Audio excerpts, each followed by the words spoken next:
Allez, allez, allez. You've got me, Hal. Nick is at the game. Can you believe it? 100 and what is it, 57 days since we were last actually at a game which could be fully attended at beautiful downtown Bramall Lane. Yes, I know there was that Burnley game, but it really wasn't quite the same. That Norwich match, which I was at, that was the last time. And here we are. Here we go again. I can't tell you how excited I am. I'm not there. Now, I will be at all the games, hopefully, that aren't televised. We're still going to do the watch-alongs, of course, for the games that are televised. If I have company later on with Statsman Adam, that's going to be a bonus. Hopefully, he'll be able to join us at some point. Now, before we go any further, let's take a look at your team news here on the Sheffield United way with Sheffield United lining up against Birmingham City. That kickoff is at 8 p.m. The Red and White Wizards leaving out Chris Basham. This was the big talking point when I did my predicted team, was would Bash play in a back four? And a lot of fans said Bash cannot play in a back four. He's better suited to a three, or as we saw in the past, he has played in midfield to mixed success, played very well there at Hillsborough in a game that was hard to forget. I also speculated that Super Ben Osborne would play at left back, the industrious Ben Osborne, and there he is, sat there at left back. Plenty of people on Twitter told me in no uncertain terms that I was an idiot for saying he would play there. Well, there he is. I'm not going to say I told you so. I'm not going to say that. So we've got Super Aaron Ramsdale in goal. He's not yet left. And please, Aaron, we know we have members of Ramsdale's family who watch this channel. Tell him we want him as a blade forever. I heard actually that he bought his old digs and he's renting it out to young blades at the moment. That is absolutely fantastic to hear. And that maybe suggests he's in for the long haul. Let's hope so. It's great to see the days now of Sheffield United not just accepting the first meagre offer that comes in for our players, a la Kyle Walker and others that we can think of. I won't really go through because I'll just start crying. Baldock, Gorgeous George at right back in this back four. It's been such a long time since Sheffield United last played a back four.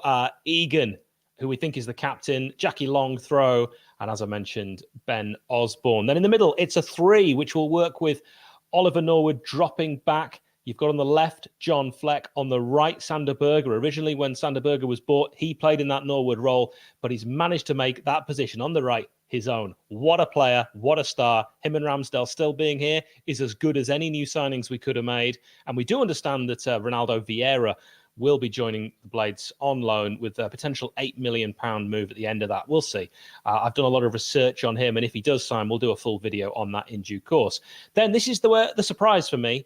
Oliver Burke, McGoldrick and Moose. This is the team that faced Doncaster Rovers. It's exactly, in our private chat that I have with Nick, I said this would be the team, but I didn't actually want this to be the team. I like this team. It looks like a good team, but I prefer McGoldrick playing in that number 10, that hole with two up top. And I'm not a huge Ollie Burke as a striker fan. I think Ollie Burke can work as a winger because he is a winger. I don't see him as a striker. Now, on the bench, we've got Verips, Bash, Bogle, Brewster. Big season for Brewster. That man who can play in the hole, Luke Freeman. If you call him Freezy and I'm at a game with you, I think it's okay if I hit you in the face. Sharp and McBurney. Now, what do you think, Blades, of that team? Put it in the comments. It's great to have you back. I'm enjoying being back. Yeah, okay. Could be a bit tougher on my own, but we'll see what we can do. Let us know what you reckon to that team. The formation is interchangeable. I think I'll try and say it really quickly in case I get any of the numbers wrong. It could be a 4-1-2-1-2, so it could move around a little bit and become that. If you're not at the game, thank you very much for joining me. You've got a lot of options tonight. I'm very much aware of that. I really appreciate it. We'll see how the numbers do for these watch-alongs now that people can actually return to the game. Also, I want to know where in the world you are watching. And everyone that joins us live for this, your support means so much to me because, as I say, I'm not going to spell it out. A lot of options now in certain quarters. So, great. Now, let's read that from Danny Marshall. Thought he might have started Ryan Brewster instead of Burke. Burke seems to be an impact player. I couldn't agree with that more. Now, Danny, the thing with Burke is kind of made sense in the Premier League because we weren't having a lot of possession. If you're going to hit teams on the break, you want that speedboat as Nick has said, speedboat without an engine is how he describes Ollie Burke, the headless chicken. It makes sense having someone who can, run Ronaldo style. But who knows? If we've got to force the game and take it to the opposition, will that work as well? Rhian Brewster, in actuality, if we're all being honest, he hasn't shown anything that says he deserves a start. But I think we all want Rhian Brewster. Let me put that differently. I know we all want Rhian Brewster to succeed. We're desperate for him to get his first goal under the lights at beautiful downtown Bramall Lane and then kick on and become that player that we thought he was when we signed him from Liverpool. We'll have to see. Stuart Davies, you are the man. $4.99 from America. Best of luck, Blades. 100 points. HMS Pistol League season in the bag. There we go. Nick's not here to tell me to stop saying swears. Thomas, hello, Hal, from Brisbane, Australia. Love to hear it. I had one of my relatives involved in the Olympics playing for Australia in the basketball in the bronze match. So I was very proud of Jock. Alistair, Edinburgh. Love you, Hal. Thank you very much. Great to hear from you. Watching from Scotland, John Cameron, good Scottish name. Regular viewers will know I was born in Dundee, which my parents are at. They're in Dundee right now. They'll be watching this as well. Simon, great to have you back, watching from Central Valley in California. If you do want to join Stuart Davis and be part of the super chat, I feel like Benjamin Bloom doing this on my own. I haven't got a Pepsi Max, though, because it would make me burp. Then if you want to be like Stuart Davis and be part of the super chat, it would just go a long way to making my night, because a few things have happened recently around certain other people doing this kind of thing, which have hit me hard. CC0114, I think that's the area code for Leeds. Yes, fans are back. Great to hear from Bella in Great Yarmouth, Maryland, where the cookies come from. That's Craig Beasley. If Nick's not here, I just have to make myself laugh. I mean, he doesn't make me laugh, but it's good sometimes where, it can take a little bit of the laughing pressure off. Great to hear where you're all from. Really appreciate that. The way this works, if you've never watched a watch-along before, I'll kind of talk you through it as the game is happening on Sky. If you are overseas, you'll be watching it on whatever you're watching it on. And you can pause me, because chances are, if you're watching it on something like NBC, then it'll be behind. So pause me and get level. Will there be a watch along for the game next week? Yes, given the third. Nick and I spoke about it before. Was that exclamation marks might be? Don't know. If there's three others of you, get them to watch this. We need the numbers.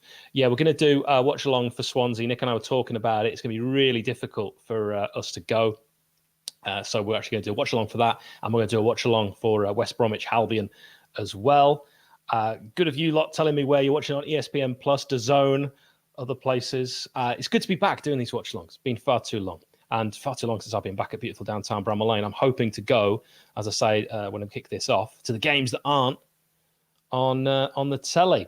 So team news. Let's get the away team news, because we are actually playing another side, Birmingham. The team that I predicted very close to this: Sarkic, Colin, Harley Dean, the captain, Roberts, Pedersen, Woods, Gardner, Bella, Chong, Hogan, and Jutkovic. Now, if anyone watched our preview, I mean, I've got Bobby in the background here as my only kind of thumbs up weapon. That's pretty much, Bobby, what I said, right?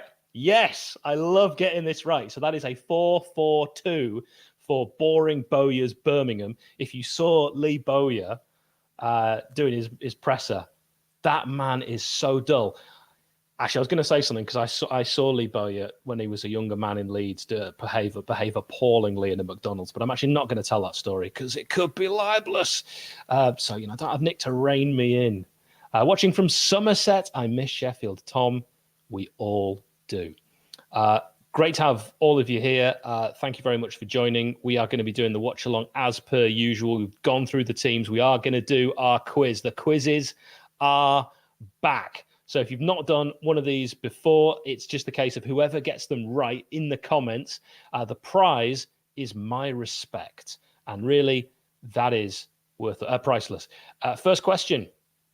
Which player came to Sheffield United as part of a swap deal for Vas Borbokis in 1998? Vas, saviour of the universe. 2 caps for Greece, only 2. I cannot believe that. Which player came to Sheffield United as part of a swap deal for Vas Borbokis back in 1998? This is going to be a test. I never know the ages of people watching. I know if you are younger than a certain age, you might not have been around in 1998. And if you're older in a certain vintage, it's harder to remember. So if anyone gets it right, Bobby knows the answer to this one. He's going to pop it in the comments. So which player came to Sheffield United as part of a swap deal for Vasper Bokis back in 1998? And Bladesbury telling me his age is 89. Wow. If that's true, then that's a fantastic innings so far. I wish you many more years. Let's hope we're still talking in another 89 years, or maybe you're saying 1989 was when you first started going. I don't know. So which player came to Sheffield United as part of a swap deal? No one's got this right so far. Vass was an absolute top player. It wasn't. It wasn't Ben Osborne. He hasn't been there that long, seeing as he's 27, and it was his birthday last week. Right, I'm gonna yes, indeed, Raw Tony. So well done. We were looking for Jonathan Hunt of those two. Right, let's go for the second question. In Sheffield United's 4-4 draw with Birmingham on the 24th of August 1996, who scored the last goal? Now, if you watch the preview that I did yesterday with Nick, remember the days when I had someone else? Then you'll know the answer if you were listening. I mean, I looked at the comments after that, and I said a load of players that played for both, and I had a list of comments from people saying, here's the players you missed. And they were all players I said. So I'm aware that people don't actually listen to what I'm saying. Born in 89, Hal. Right. Okay, well, Bladesbury, you've got loads of years left. You're younger than me. So in Sheffield United's 4-4 draw with Birmingham on the 24th of August, 1996, who scored the last goal? Any ideas of this? Pop it in the comments. And we will have a little look at who's got this one right. If anyone does, it might prove to be that I've come up with 3 questions that are really, really difficult. Any ideas with this? Who scored the last one? We're all going back to the video. This is Captain Kosa. I'll give you a clue. It is one of the players that was mentioned in the answer to question 1. Okay? So if you know the answer to question 1, which was which player came to Sheffield United as part of a swap deal for Vasper Bokis in 1998, you'll get this one. All right? One of those 2 players. In Sheffield United's 4-4 draw with Birmingham on the 24th of August, 1996, who scored the last goal?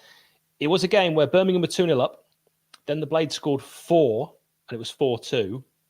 Then Devlin scored for Birmingham, and then this player scored for Birmingham to make it 4-4. Do you remember the last one? All right, let's see who's got that one first. Steve York, you are a legend, Steve York. You are absolutely spot on. It was Jonathan Hunt. All right, for this next one, can you guess the player from his career stats? So this is a player that started his career at St Albans City. 1 game, a memorable game, though, in 1990. Woking, Barnet, no goals. Southend, Birmingham City, Derby County.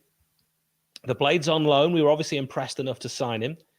Then an unusual career path going from the Blades to Cambridge, and then bizarrely up again to Wimbledon, and then down again to Peterborough, and then right down back to St Albans City with that 1 memorable game. They thought, well, let's get 49 more eked out of that. Harrow, Hornchurch, and Enfield Town, finishing in 2013. So 290 appearances and 36 goals, one of which I can tell you was scored against Sheffield United in a game we may have mentioned. And he did actually get 1 whilst on loan and once whilst playing. It is Jonathan Hunt. Simon, congratulations. Jonathan Hunt, the answer to question 3. Look, there he is in the classic away Blade shirt, which was sponsored by the fans. And there he is in his pony top. Not a bad shirt, actually. Not a great sponsor and not a great make, but actually not a bad shirt. The era of the baggy shirt. Thank you very much, Simon. Well done to you. Brilliant graphics again. Bobby, I don't know how you do it when you find 2 pictures of Jonathan Hunt. That isn't easy. 4th question. On the 20th of March, 1999, Sheffield United beat Port Vale 3-0. All the scorers also represented Birmingham in their career. Paul Devlin, Marcelo, and which other player? Question 4. Any ideas? Put your answers in the comments. Let me know what you think. Simon may have seen a pattern So who do we think it is? It is Hunt. Absolutely. Right. That completes and concludes the quiz. The answer to every question was Jonathan Hunt. That took far too long. Now, one thing I will just say before we get back and have another look at the team lineups and actually get into the game is that you can listen to our videos. And a lot of people ask for us to put our interviews, particularly with players. We do a lot of player interviews, to put them as podcasts. Well, instead of doing that, I'm going to tell you now, you can listen to our videos on your journey to work or driving anywhere safely and legally. Simply use Bluetooth audio in the media option, press play on the video before you set off, place your phone somewhere where you can't see it, and listen through the stereo. Nice and easy to do. And if you haven't already, please hit like and do subscribe. We are so close now to 13K. Subscribe. It's free. I would absolutely love it if you would do that. Right, we have got Robert joining us all the way from Ohio. Robert, how you doing? Doing well. Oh, good to have you on, Robert. So let's take another look, Bobby in the background, at our team lineup. And Robert, I want your thoughts on what we're seeing in a competitive game for the first time since you and I have spoken, forward at the back. Yeah. So forward at the back, we saw it in the second preseason game, and I thought it was really effective. I especially liked how the midfield operated in that game. I feel like it allowed for more flexibility. Norwood kind of dropping into that back line when we have possession. Still kind of has that feel of three, but he's a bit better of a passer than having three central defenders who are naturally not going to be as strong on the ball. And then allowing us to have three forwards, I think, is going to be really effective.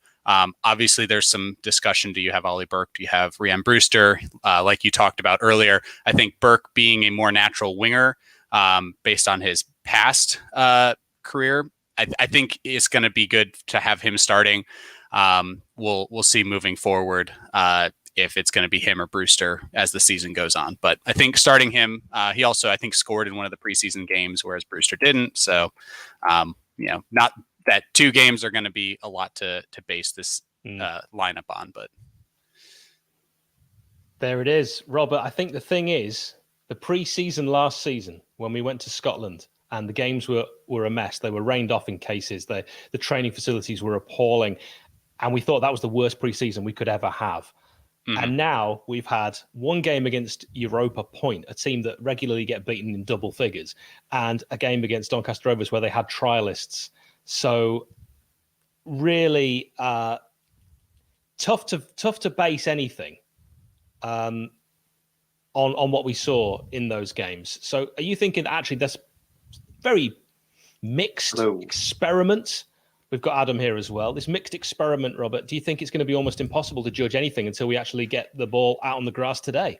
Yeah, there's certainly that feel. I think Slavisa's picked a formation. It worked well against a theoretically better opposition in the second game. And it's probably just the safest thing to go for right now. It's comfortable enough. We have enough forwards on the team to still have some subs when you have three of them out there. So I think using the personnel that he has, this is a safe option. Going forward, 5 at the back might be good for certain games. This 4 at the back might be good. You mentioned it earlier, swapping to the 4-1-2-1-2 or however the numbers lay out, with basically the diamond in the midfield, right? Norwood deeper, Fleckenberg, and then Didsey in the attacking midfield role. That comes right out of this formation. All you have to do is basically swap Burke for a pure striker and you're good to go. So it's flexible. And I think that's why he goes with it today to start the season. Well, thank you, Rob. I agree with all of that. I'd now like to welcome Adam Wilson, a man for which the term danger holds no fear. If he sees the face of danger, he looks at said face and he laughs at its face, the face of danger. Because for him, that face holds no fear, the face of danger, which I mentioned he previously laughed at. His middle name is Danger, Adam Danger Wilson. And like Danger, he has a face, which I will invite you to gaze upon now. And unlike how Adam treats the face of danger, in which he laughs, as aforementioned, gaze in wonder at said face. And for every wrinkle, every line, every freckle, you're looking at battle scars from dancing with danger. Face to face, and most crucially, and I really cannot stress this enough, looking at that face and laughing. Adam Danger Wilson, ladies and gentlemen. Good evening. How are we doing? Better for seeing you, I cannot tell you. I know, that was a good... I had you going for 20 minutes there, didn't I? So there we go. I literally ran out of things to say. I just like the 20 seconds till we're on air, and I'm like, I can't get the microphone going. So I could hear you, that you couldn't hear me. Proper sweat on. Well, and the other way around. Don't worry about that now, Adam. Right, forget all that. Let's. The fact that Stuart Davis mentioned a really good point, that was Birmingham City have had 5 pre-season matches. Adam, is that going to be a case that they'll be fitter? Possibly, but you don't win anything in pre-season, do you? When has anybody won anything in pre-season? Leicester City. So, well, we had 45 minutes against Doncaster, didn't we? Let's be honest. 45 minutes, first half at the keep mode, then we just jogged around for the second half. That's all that we need. Big Slav's got it covered. Not a problem. All right, I like that. Now, Robert, the really important question I'm going to pose to you, a lot of Blades fans calling Slavisa Jokanovic Big Slav. Where do you sit on the nickname? We'll see. I've never been in the ground. I don't understand that, being there, the mindset, the mentality of the cheers and the chants and the nicknames coming out. I got a little removed from that, a whole ocean away. I like it. I think it could work. We'll see. I'm going to hold judgment. For a chant, Jokanovic's Red and White Army. Adam, does that work? No. The first Sheffield United manager, probably since David Bassett's Red and White Army, where the manager's name doesn't fit in with that chant. You go back through all of the managers, every Ryan single Robson's. one. Yeah, you're right. Even Danny David Wilson's. Weir's, Nigel Atkins, Johnny Carver's, yeah, Russell Slades. Well, all right. Paul Heckey's now. Okay, that's pushing it a bit. Okay, but, we pushed it. Yeah. All right. Yeah, I'm not sure about Jokanovic's nickname. I really do. I mean, I just want to call him Slavisa Jokanovic because that's his name. But, when you get to like someone more, you tend to give them a nickname. I mean, Robert, if you can think of anything, you're pretty good at nicknames. You're a man who lives by a nickname. Yeah, that's true. I honestly, Slavisa, Big Slav, the Yoke Master. I don't know. That one's not good. Don't use that. Terrible. I mean, Bobby, get Moose Egg on right now for the Yoke Master. Robert, you deserve that. You deserve where that's landed. I do want to shout out the Red Half of Sheffield, which is a podcast by 2 cracking American chaps. They called Moose Egg, which is, of course, from our channel. So thank you to them. Chad, particularly, doing a wonderful job. And Noah, I think it is. Don't want to get his name wrong. So, Robert, you should get on that as well, is what I'm saying, because they're American. So are you. Okay, so if you want to know how this works, Watchalong is going to be myself and Adam. We would keep Robert, but because he's in the US of A, then he will be actually behind by too long. And we did it before for a West Brom game, and it was just for so many people that were so far behind. So Adam's actually going to be exactly on time, as am I. You can pause us if we're ahead, or you can pause your telly if we're behind. That's how it's going to work. Thank you so much for joining us. Pop in the comments your score predictions. That's what we're going to do right now before we kick off. Robert, give me your Blades versus Birmingham score. So I did the random generator on Twitter. If you guys haven't tweeted and commented on that, go grab that on the Sheff United Way channel. But I got a 3-0 us. And so my prediction is Muse, Didsey, and Berga with the 3 goals. Excellent. By the way, W Sackit or Socket has made me laugh a great deal. Thank you. 6 hours behind, aren't they, America? Yeah, we can't have that. We can't have that. It'll just be ridiculous. Adam, I know you're not huge like me on score predictions, but what are you going with, mate? Well, I put on Twitter, and Rob stole my line because I went for 3-0. But I also went for Ryan Brewster to get a brace and get the first goal of the season. So I'm guessing things might not be going too well if we need Ryan Brewster to get a brace. But I'm going to stand by that. I'm going to stick by 3-0. Well, maybe Ollie Burke comes out the traps, hurts himself a little bit because he hasn't warmed up. So he's off, with a minor injury, and he's back next week after 2 minutes, and then Brewster's on. Then that's okay. Things haven't gone badly if that's the case. By the way, he said Ollie Burke there. Ollie Burke. Did I say Ollie Burke? There's a line in there that at least Moose will be off after 2 minutes. Right. By the way, Red Half for Sheffield was the name of that podcast. Do check it out. It's amazing for me. I love it. Hearing fans from different countries who've taken Sheffield United to their hearts. Maybe that's because I'm not from Sheffield, so I like that. I love the fact that Robert supports the Blades. I love his reason. I've got a very good friend who I know is watching now in Spain, who's a Blade because of me. And people I've heard have a go at him.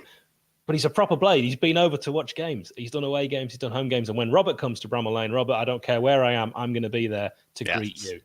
Yes, looking forward to that when that can happen. Adam, drop us some knowledge with some stats. You're the stats man. So stats. This game's often a draw. I hate to say it, but quite a lot of draws recently. We've, Ender Stevens got the equalizer last time that we played. There was the 0-0, the 1-1 the year before that when we were on a really good run. In fact, we haven't won since I think Bramall Lane. I think it was a 2-1 win. Dave Cottrell got the winner for the Blades. Chris Morgan put through his own net. I'm just trying to remember who got the first, which escapes me at the moment. I think it was Danny Webber. 2007 must have been that kind of time, yeah? 2007, 8, 2008, 9. I'm doing that thing where I'm looking on the telly now to spot any Blades I recognise. We always do that, don't we? I recognise one chap there with a bad tash. Carry on, sorry. Yeah, but Birmingham, interestingly, played the Blades on the first day of the season in 2008, 2009. Birmingham won 1-0 and they got promoted to the Premier League. So Blades win today, 45 games to go. Job done. That's the kind of positivity that I like to hear. So, Robert, just as a general, before we let you disappear and enjoy the game, just as a kind of season overview, because we haven't had a chance with fans reacting, you will be able to see Robert on after this game. Give me your impression of what you think is actually really going to happen for Sheffield United this season. Yeah, so I honestly think we're going to do well. Looking at the players we have, as long as we still have Sander and Aaron Ramsdale, I don't see us not getting top 6, at least a playoff spot. It's going to come down to can we beat Fulham? Can we beat West Brom? And then whatever other teams are up there. If we can beat them, we've got it. If we can't, then we have to rely on beating the teams we should be beating, which we can. But I think it could be a little slow getting going with a new manager, with a less of a preseason than we would have liked. But overall, I'm confident. We're gonna do well this year. Robert, give me your top scorer for the season. Top scorer, it's all gonna come down to fitness, but I think Muse. He has the skill, he has the ability. He showed that he can find the back of the net in the couple preseason games. So let's hope he kicks it off with one today. Love it. By the way, if you're looking on Sky, they've got us down as a 4-4-2. That is not how it's going to be. There's absolutely no chance that David McGoldrick is playing on the left and Fleck is playing on the right. They're reading comics. Steve York, £10 What a legend. So today I got up and first thing I put on was Annie's Song by John Denver. Then watched the Dave Bassett documentary. By the way, Robert, if you can get hold of that, it's fantastic. From the 5-2 versus Leicester promotion season. Oh, just the most amazing game. Got a good vibe. It's all about the vibe, man.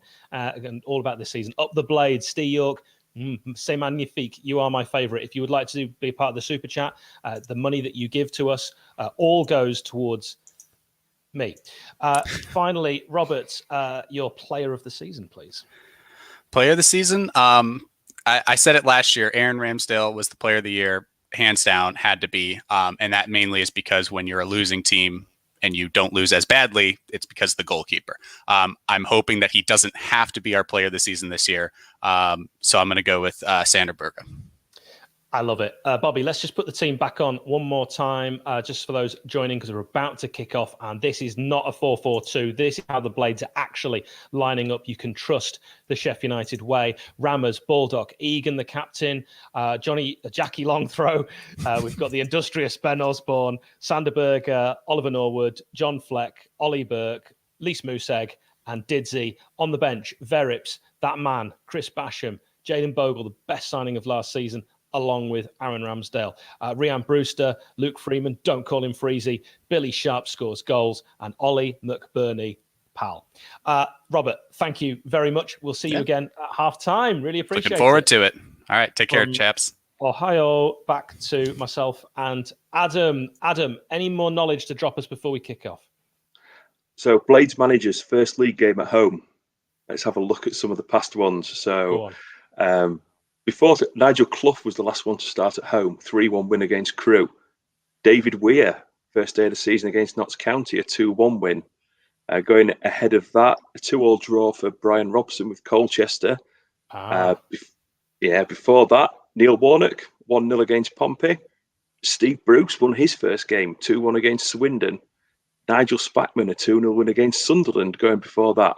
So Blades managers starting at home have a really, really good record. Can't be said for Blades managers starting away from home. Danny Wilson at Oldham, the only real win in recent times. The others, Hecky 5-0. Yeah, we'll gloss over that one. Wilder lost at Bolton. Of We course. lost Mickey Adams lost at Burnley. Gary Speed, God rest his soul, lost at Middlesbrough. Adrian Heath lost 2-0 at Portsmouth. So, yeah, good to be starting at home. And Good to be starting at home, and we have started at home. If you want to keep level with us, remember, if we're ahead or your TV's ahead, you can pause one or the other. We're on Twitch now as well, so if you are a fan of Twitch, you can get Sheffield United Way watch-alongs on Twitch. We'd love to try and build the Twitch. When we get to 1 minute, I will tell you, so we can all be in sync like that band together. Already, a dangerous ball played in by Birmingham from the free kick. Chong's going to get shot away. Good block. And it's very good block, Adam. That is early warning signs. It is, but good block. Looked well organised. Headed it, shot from the edge of the area, but John Egan, comfortable. It was Eags who got that foot in the way. Right, 58-59, 1 minute on the clock. So we'd now be on 1:05. If you want to try and get level with us, we are 0-0. If you've just joined us, the mighty Red and White Wizards are back at a packed, beautiful downtown Bramall Lane. Now, from that left-hand side, that throw's going to come in. And already Chong, he's not hard to see. He's going to get that referee surely blown for the foul by Jutkovic. But Chong already, you can tell because of his hair, he sticks out. But he's already very busy and seen 2 touches that could have been very dangerous, Adam. He has indeed. 2 players offside there, but good to see John Egan get it clear. And Rammers reacted really well. We all know Rammers didn't have last season, the first 7 minutes, we will just forget completely. Well, I thought Jutkovic had fouled Osborne. You're right. He was offside. Rammers had new players, and they, of course, were dealing with a new goalkeeper last season. This season, with no signings, we don't have to worry about cohesion. Absolutely. It looks a good side. Names they know. I mean, a few people. Chris Basham, is he unlucky to miss out? Yeah, Perhaps I mean, what is so. this, Adam? Talk me through it. All these fans online saying Basham can't play in a back four. Where do you sit on that? I don't see why Basham can't play in a back four. I agree. For me, I don't. Yeah, he'd be perfectly comfortable in a back four in my eyes, alongside John Egan. It's whether he's want Robinson for the long throw and a bit more of an attacking threat. A chance there for Ollie Burke to break on that left-hand side. I don't know how often we're going to see Ollie Burke playing on the left, a naturally right-footed, a really right winger who's playing the way that Slavisa likes to play, with 2 wider players and 1 central striker. It remains to be seen. I think what we saw there was Burke coming from the right and just kind of edging Didsey out. He was also then edged out when he couldn't get that cross in. It goes out for a goal kick. Got to say, first impressions of this home shirt, I love it. It's a nice shirt. I like it. There we go. Understated, but you're not wrong. I mean, it does everything that we want, really, doesn't it? It's red and white stripes. Numbers, name and number clear on the back. Absolutely. But I wish they bring back collars, though. It's a bugbear of mine, and it's a bugbear of my dad's as well. I'm with you. Bring back a decent collar on a shirt. Yeah, your dad, a great chap as well. So very much hope he's able to watch today and keep up with what we're doing, as well as the mighty Red and White Wizards. We are 3 minutes 32 if you want to try and keep up with us. So go on then, Hal. We'll test your knowledge as you've been testing mine. God. Go on then. Last team to beat us in the championship. Last team to beat us in the championship. Okay. So a championship team. The last team to beat us in the championship. So in a the defeat. championship. Yes, a defeat in the championship. So in the promotion season, who were the last team that beat us? Was it Bristol City? It was indeed. Yeah, well done. Get in. It's not, it's not left me, which is because I thought that might have been a trick question. It could well have been. Yeah, so the last championship side to beat us was, of course, That'd be Fulham, wouldn't it? it would indeed. All right, so that's where I thought you were going with that.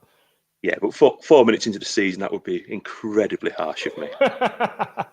And 4 minutes 27 on the clock. Blades 0, Birmingham 0, and that ball is just fired by Ramsdale on that right-hand side. Go out to touch just beyond halfway. We're getting to see Slavisa Jokanovic on the sidelines. Perhaps not a manager or head coach who's going to bark the orders, who's going to be that kind of sideline orchestrator. I think he'll be more, because of the fact that he's even in a suit as well, more pragmatic, more restrained. What do you expect? Do you expect to see him ripping his tie off and looking like he's going to commit murder? Yeah, manager in a suit, I like it. Understated. He's smartly dressed, commands authority, a man in a suit, I think. Yeah, I always agree with that. Oh, ball thrown in. It's a long ball as well. It's going to be cleared. And massive shout out to Anthony Michael, who's become a YouTube member. If you want to hit join on YouTube, that would be really great. You help support the channel. So, Anthony, you're a star.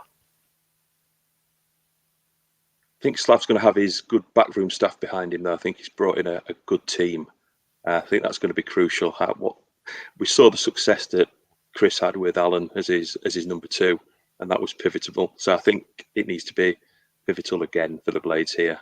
Absolutely. Ball over the top, looking for another former, and there's been a lot, hasn't there, Adam? Blade and Birmingham. I mean, just off the top of your head, how many players can you think of that have played for both? Oh, there's a good 10 or 12, easily. I think there's probably about 20. It was looking the other day of players that have played, with Paul Devlin, Oliver Tebele, David Holdsworth, Alan Kelly. Jay O'Shea had one game for Birmingham in 2010. Not many people know that. Mark Duffy, the bounce slayer, of course. Brian Howard, Jeff Horsfield. Yes, Marcus Bent, Paul Furlong. Curtis Woodhouse. Yeah, David George Best Cottrell.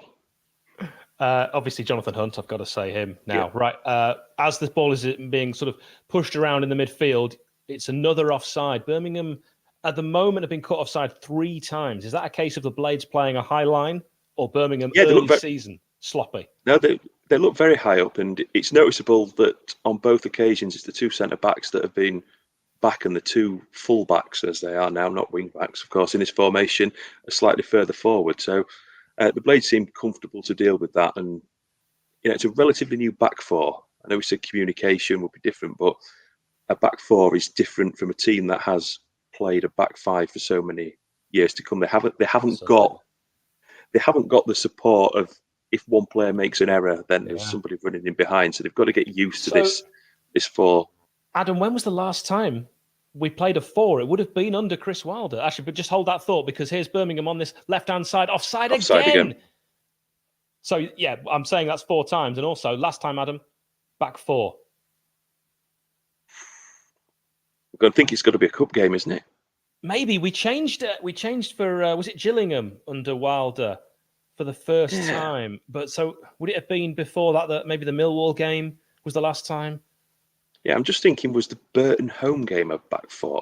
Could well have been. Here's Didsey on the left-hand side. Chance to, take his man on. And does again. Can get a shot away, but it's blocked on his right foot. We're on 7 minutes 57. If you're joining us for the watch-along, Oliver Norwood does really well with pressure from Chong. And Didsey's absolutely everywhere, recycling that ball and picking it up again with Norwood, who could be about to have a really big season. Probably needs to stake a claim and actually put a good performance in today, Adam, with the rumours about Ronaldo Vieira. Yeah, Ronaldo Vieira, and myself living in Wakefield, close to many Leeds fans, they think it'd be a very astute signing. Do you know the name of his brother? Romario. His dad, obviously a big fan of France 98's Brazil squad. Yeah, absolutely. It was quite interesting when Didsey had the ball there. He was immediately looking out for George Baldock to be coming down the right-hand side, and Baldock didn't go. He didn't go where previous seasons he would have gone. So it's interesting to see how that will sort of play out. I think will they have that license to get forward? I think that's a really good point. That's either a question of new formation, I'm not quite sure, or orders from Slavisa Jokanovic. But one player who is going forward from fullback is the industrious Ben Osborne. But actually that ball is overcooked. And here's a chance for Birmingham, who've actually, you could say, has started the game quite well for an away side who, when I was listening to their fans before and reading Roy's view, wonderful. If you get a chance to read Panchero, Andrew, whatever you want to call him, the Birmingham fans are not confident. No, well, I work with a Birmingham fan. Recently started at my company, and he said that their weigh-in's packed out, and I don't know if it's 18 months without a game, but to see away support, over 3,000 coming down with Birmingham is a great effort from them. And it really is. They're saying it could be a sort of an up and down season. It could go either way. They really want to get off to a good start. And John, who I work with, he's a Birmingham fan, and he knows his Birmingham stuff. I thought I'd kind of catch him out with a few questions, and he's got the knowledge. So I enjoy talking to fans that have the knowledge about the club. So he still lives in Birmingham and travels up to Guiseley, where I work, on a rig to work. So fair play to him. Long old trek, fair play, yeah. Well, I want bragging rights on Monday. Of course you do. I mean, on the converse side of that, I know a Birmingham fan who knows very little about football, and don't know why you'd pick Birmingham if you're not really that interested in football. You might as well just pick one of the big boys and just go, yeah, they probably won today. Yeah, but I just saw a stat before the game that Lee Bowyer's got a 50% win rate as in the back end of last season as Birmingham manager. Ooh, okay. And what can you tell us about Slavisa Jakanovic's win rate? If he wins today, it goes to bang on 50% in the championship, including playoff games. He's the stats man. I just put him under pressure. Come on, Ollie. Here goes Ollie. Pace to burn. Chong, strong, but really, Oliver Burke showed far too much of it there. No, but good to see him running. Good to see him actually picking up the ball and running at them. But it's good to see though. Yeah, he could have easily just held on to it, but in this league, we know that goals are needed to get out of this league. That was lacking so much last season. And under Jokanovic, I expect goals. We all remember that Fulham 5-4 game at Bramall Lane. If that's a sign of things to come, how exciting. Here's Didsey getting that ball in the middle. Oh, he's overplayed that pass to Moose. Moose is quick, but he's not that quick. He's not. If you're just joining us, we're on 11:33. Carry on. Yes, I said it'd be interesting how McGoldrick plays in this three up front. Is he going to be the focal point and look to feed the two quick people around him? Is he going to just sit back and try and feed the ball through? So is he going to be the head of the three or the back of the three, if that makes sense? It does, and I think I have a preference. What about you? I'd like to see him behind putting the ball through for the fast players. Absolutely, and he's going to be a player that drops back anyway. Lukovic, a striker who's dropped back a great deal there, incredibly deep, managed to win that flick on, but the Blades are defending very controlled and conservative at the moment. Ramsdale maybe just dilly-dallying a little bit on that ball before playing it long. Not actually a bad kick either. This is a chance, but the keeper's done really well there. The backup keeper for Birmingham today, Sarkic, with Neil Etheridge out. He's still recovering from COVID-19. We are sponsored on this video by Manscaped. Go to manscaped.com and use the promo code TSUW, which of course Adam stands for the Chef United way. I stopped myself there. Nick's not here. Nick's not there. Nick's not here. TSUW for, as Adam sort of said, the Chef United way. 20% off and free shipping. They've now got their new 4.0 lawnmower. So if you want to take care of any excess weeding that needs trimming, check them out. I'll not comment back to Daniel there. What was he like for you? So far, he's failed to impress up here. Yeah, he's failed to impress since sort of mid-2020. I would say Rangers got Lundstrom for free and they still overpaid. You're a harsh man. I think that's fair. So, Daniel, there you go. That's the answer to that question. Osborne playing that ball into Dave McGoldrick, who was under pressure instantly and actually forced to give the ball back. And the Blades are going backwards now, which we've seen a couple of times from that pressure. We know that under Jokanovic, it's going to be about the high press. Well, clearly, Birmingham under Bowyer, they have read from a similar book. That is the first really far forward position we've seen Baldock take up. And it is a great ball. If that ball can be delivered, it's blocked and it's going to be a Blades corner. It's good to see fans swearing. Nature is healing. 75% possession for the Blades. Birmingham have looked, I would say, added probably more dangerous with their 25%. I'm surprised by that. I wouldn't have said it would be 75% for the Blades, but this is where I think we can do really well this season. Here comes Ollie, beat the first man Norwood. Come on. New season, new start. get it onto John Egan's head. Didsy's there.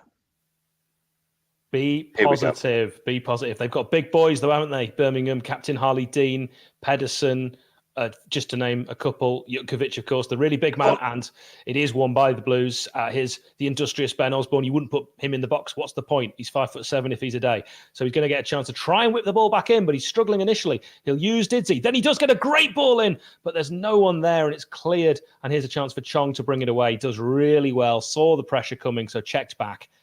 And he's played his teammate into a bit of trouble there. Really good play from John Fleck. Again, finds another left footer in Osborne. Now here's Ollie Burke. He hasn't done anything yet to show that he warrants a first team place, and unfortunately continue to do so there. Adam, your thoughts on Ollie Burke? Early biscuits. Yeah, he's missed a couple, showed a bit too much of the ball early. He's trying to beat his man, but that ricocheted back off him. As the rain looks like it's falling at beautiful downtown Bramall Lane now. Oh, Nick's going to get wet. Yeah.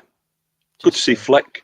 No, that was like the John Fleck of old. It was. I was about to say. Wasn't shirking the challenge. Get into the ball and then quickly back on the feet.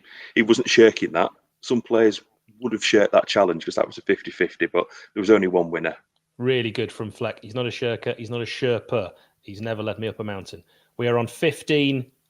It's 0-0. Here's a chance for Birmingham on the right-hand side. We know what Hogan can do, but he doesn't get that ball in. It is blocked. It's going to be a corner on this right-hand side as we hit 16. It was it Jackie Longthrow, I think, who got that block on? Yeah, it was. Yeah, Jackie Longthrow with the block. I think both sides could be dangerous at set pieces. There's some big men for both teams here, but you see Roberts, Pedersen, Dean all coming forward.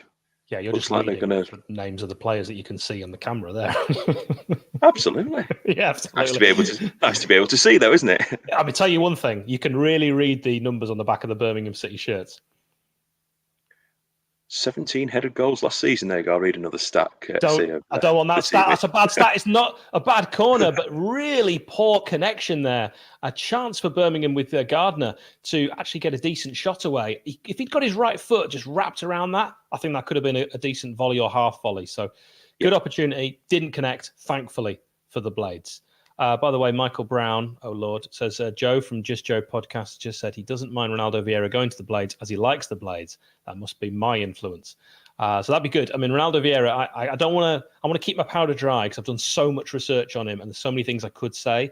But one thing Nick said to me on a phone call we had before this was, don't give away all your info. We'll do a separate video. Here's a chance for the Blades to get a ball whipped into the box, but instead they go back to Sander Berger, who's not seen as much of the ball early on as we'd have perhaps thought. And that's a poor pass, and it'll be easily mopped up by Roberts and fired forward on 17:30. If you want to get level with us, remember, if we're ahead, you can pause us. If you're watching on Facebook, you can do that. If you're watching on YouTube, you can do that very easily. If your telly is ahead, even easier. Everyone's got those smart TVs now where you can pause, apart from my dad, but most people do. What do you think of Sanderberg in this position, Hal? So to me, it looks like he's just sitting off, allowing Fleck and Norwood to do the forward movement, and he looks comfortable. Is that playing to his strength, or would you like to see him getting forward more? Oh, much more the latter. Yeah, I mean, I think he's someone that we saw glimpses before he got injured of how good he is, marauding forward, running with that ball. There's so many games I could think of, even in pre-season last season. Dundee United, he was attacking on that right like a right winger. And then, of course, against Tottenham at home, very memorable. Here's a chance for Birmingham with a header, and it's going to be met. And it beats Aaron Ramsdale on 18-20. Oh, that's an absolute disaster. It came from nowhere on that left-hand side, crossed in, and it's Colin who leapt highest. We said how many dangerous players they had in the air with very little possession. We also speculated, Adam, but they had looked dangerous when they got forward. That is an absolute disaster. We'll have to do it the hard way. We will. Osborne left a bit exposed there. That's a bit of a worry because, yeah, there's almost two Birmingham players, and Ben Osborne is just caught between going for the ball and just not tall enough. And yeah, he's just gone back, and it's not in the corner either, but it's a decent header. He does what you're supposed to do. You head it back from whence it came, and he did do that. No blame attached to Aaron Ramsdale. Perhaps, as you say, maybe some blame attached to Osborne, although Ben Osborne is a lot of things. He's not tall, and that's not his fault. No, but it's a good ball in, but yeah, disappointing to fall behind. It is. Do you think we can come back from this, from what you've seen so far, and also the fact that we're playing such a different formation? I'm really now thinking the lack of pre-season is becoming evident. I think the big difference is those people filling those seats. They'll roll the blades on, and that's going to be worth something. They're not. I don't think they're going to be on their backs this early. I think it's a case of they're going to get behind them, roll them on. Yeah, like now, in for the chance. He's hit the post! It's on the post, and it just doesn't fall. Oh, great play from Ollie Burke on that right-hand side. Chance to get his shot away. He did. He got a shot away early. Something we love to see. Lys Mousset, so famous for getting shots away before anyone expects it. It was Sander Berger, who Adam had speculated should be playing those through balls and get forward more. He did on 20. Berg with a great right-footed drive, but it cannons off the bottom of the post. And it was just a case of, where's that going to fall? If your luck's with you, it falls to Moose or hits the keeper on the back of the head. It didn't. Absolutely. And Birmingham City get a chance to clear that. They do. That was great from Burke. That was a really good awareness, so that the keeper wasn't very well positioned, because if the keeper had been beaten on his near post like that, that would have been very disappointing from a Birmingham perspective, but got the shot away. Unlucky. Some days they go for you, some days they don't. Absolutely, Adam, and he is the backup keeper. So, if there was a day to really test a keeper, it is today. Birmingham have had more pre-season games. If you are just joining us, they've had 3 more, which is a lot of games when you consider we're playing a completely new formation, which does need to be worked on. Moose plays a very difficult ball there to George Bordock. He couldn't whip it in first time. Lys Mousset's had a really good pre-season and looks confident. There was some rumours that he didn't always get on with the previous manager. I mean that Chris Wilder rather than Paul Heckingbottom. Good quick throw taken. Fleck will get that touch back, and that's a foul, surely. That's a foul. Adam, that was a foul. It was a foul. Birmingham waste the opportunity, which I think was gifted to them. Adam, that to me looked like the most clear one you'll see. By the way, Matthew C says, was a bit weird, dominating possession. Nice to go back to what we're used to. Yeah, it's a really good point. We saw so little of the ball in the Premier League, Adam. Do you expect the Blades to have to force the game in almost every game in the Championship because we're going to be favourites in all bar maybe 2 games? Difficult to say. I mean, we're not used to having the ball. That's the thing. We've had it's been 2 seasons. 2 seasons of not having the ball. So it's what they can do. They're going to have to be patient, look to break things down, but I'm not as concerned that we've conceded one as we have in... Moose! Across the face. 22-11. Lys Mousset getting a ball whipped across the face. No one there. Please, carry on. Yeah, so I'm not as concerned as conceding as what I would have last season. I mean, last season, if we'd gone 1-0 down, we'd have thought game over, particularly after the start we had. But I don't think we're out of this. I think we can come back into this. I'd like to see it. I'd love to see it. I'm as positive as you are. I think the next goal is absolutely crucial. I think the Blades get it. The way we've played since conceding really encourages me. It's a throw in for Roberts, the number 4, who's already been there to block a couple of times and managed to pick up loose balls. Do please give this video a like if you haven't already. We've hardly had any likes for this video. We may put that down to the fact there's no Nick, but it'd be wonderful if we could get more likes on a video which doesn't have Nick, because then I could really rub it to him. By the way, that sounded weird. 3 attempts each. Of course, Birmingham 1 on target. That the header, which went in from Colin. And they do look dangerous in the air because they've got such height. And we've said for so long about how the Blades don't always have height. But they do have pace. And one of those players is Lys Mousset up against Roberts. Roberts managing to get a touch on that. Just a little nick. The corner. And it's another corner on this right-hand side as we approach the 24th minute. I'll tell you what, if we get a goal from this, the real thing for me, Adam, will be a goal for the Blades before half-time. That is going to change the game. It is, but if all else fails, shooting towards the beloved Kop in the second half, for the players to go forward and suck the ball in, so to speak. Do you think that means we won the toss? Because we always like to shoot to the Kop second half. Yeah. I think you're right. Ball whipped in on that right-hand side. Not a bad one, but again, it's a Birmingham head that wins it and then a Birmingham foot. The 50-50s have got to be won and contested, I think, more by the Blades. And then that ball, which had a chance to be either cushioned or kicked first time. Perhaps the wrong option, straight out for a throw. Yeah. But here's yeah, it's like everybody got drawn. For those on the TV, it's a replay of the goal, and the players all got drawn across to one side of the pitch. It was like there was nobody on the left-hand side of the pitch as you look from the cop end. It's like everybody was drawn across, and that left a lot of space. And yeah, it's a better header than it on the replay than what it looked live. It was actually a very good goal. I'm not putting the blame on any blades there. I mean, I watch my nephew play football quite a lot, my eldest nephew, and because he's 6, they all chase the ball. They all converge where the ball is, and there's loads of space. If any kid actually realised, if I don't go near the ball, I'm going to be in loads of space over here. It was a little bit like that. So I've got used to seeing that.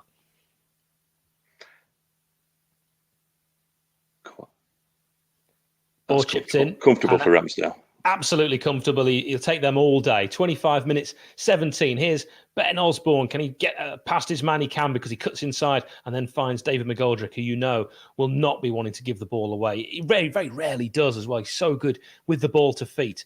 Chance here for the Blades to get that ball in on the right-hand side. This is a little bit more like what we're used to seeing when we played in the first Premier League season and in the Championship, when we had those overlapping centre-backs, but today it's got to be overlapping full-backs, which I heard you kind of say was a fan of.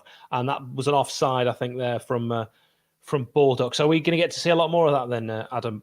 Whoever's playing right-back and left-back? Yeah, I think so. I think we know Jukanovic likes goals. And it's that mentality is that we're not worried if we score. If we concede, I don't think it's as crucial as what it has been. I mean, obviously, you never like to concede goals, but Jukanovic is more of a let's win 3-2 than win 1-0 kind of man from what I've seen of him in his previous clubs. So it's going to be exciting. And as long as they give everything, you can accept that. Over the past, last season, it felt like they weren't giving 100%.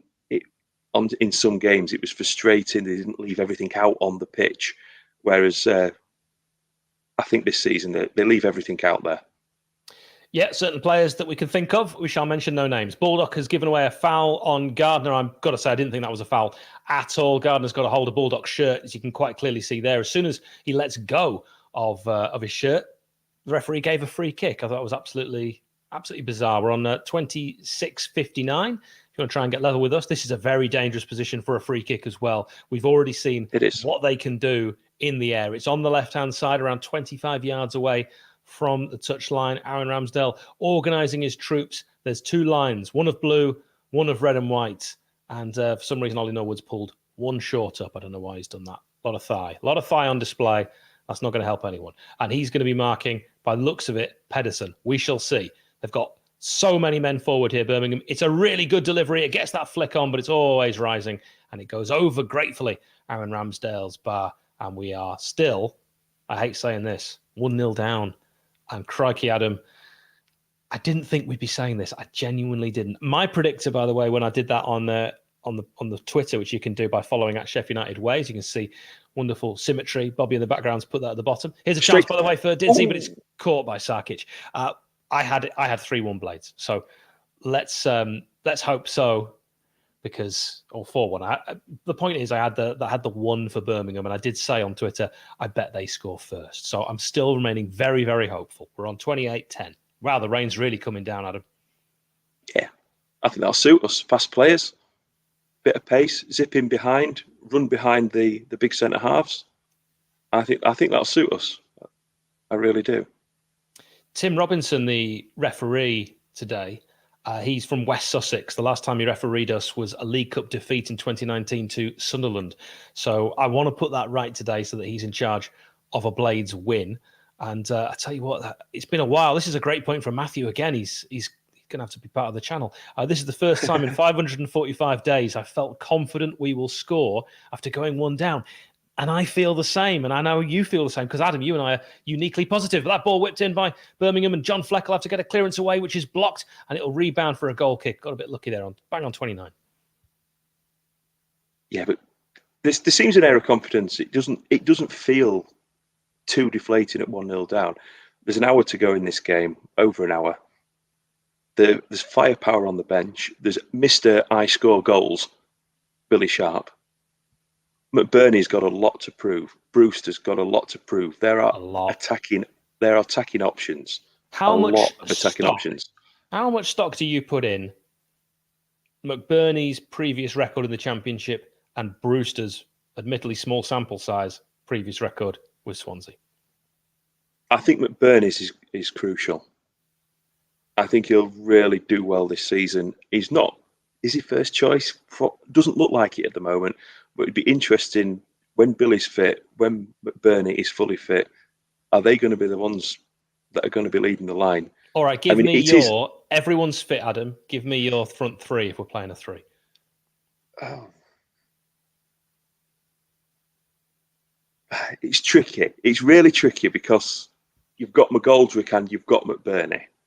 So against who you're playing, I don't think McGoldrick and McBurney can play together. It would be really harsh to leave Didsey out. I think you've got to go. If firing, Brewster and Mousset are the two that I would have.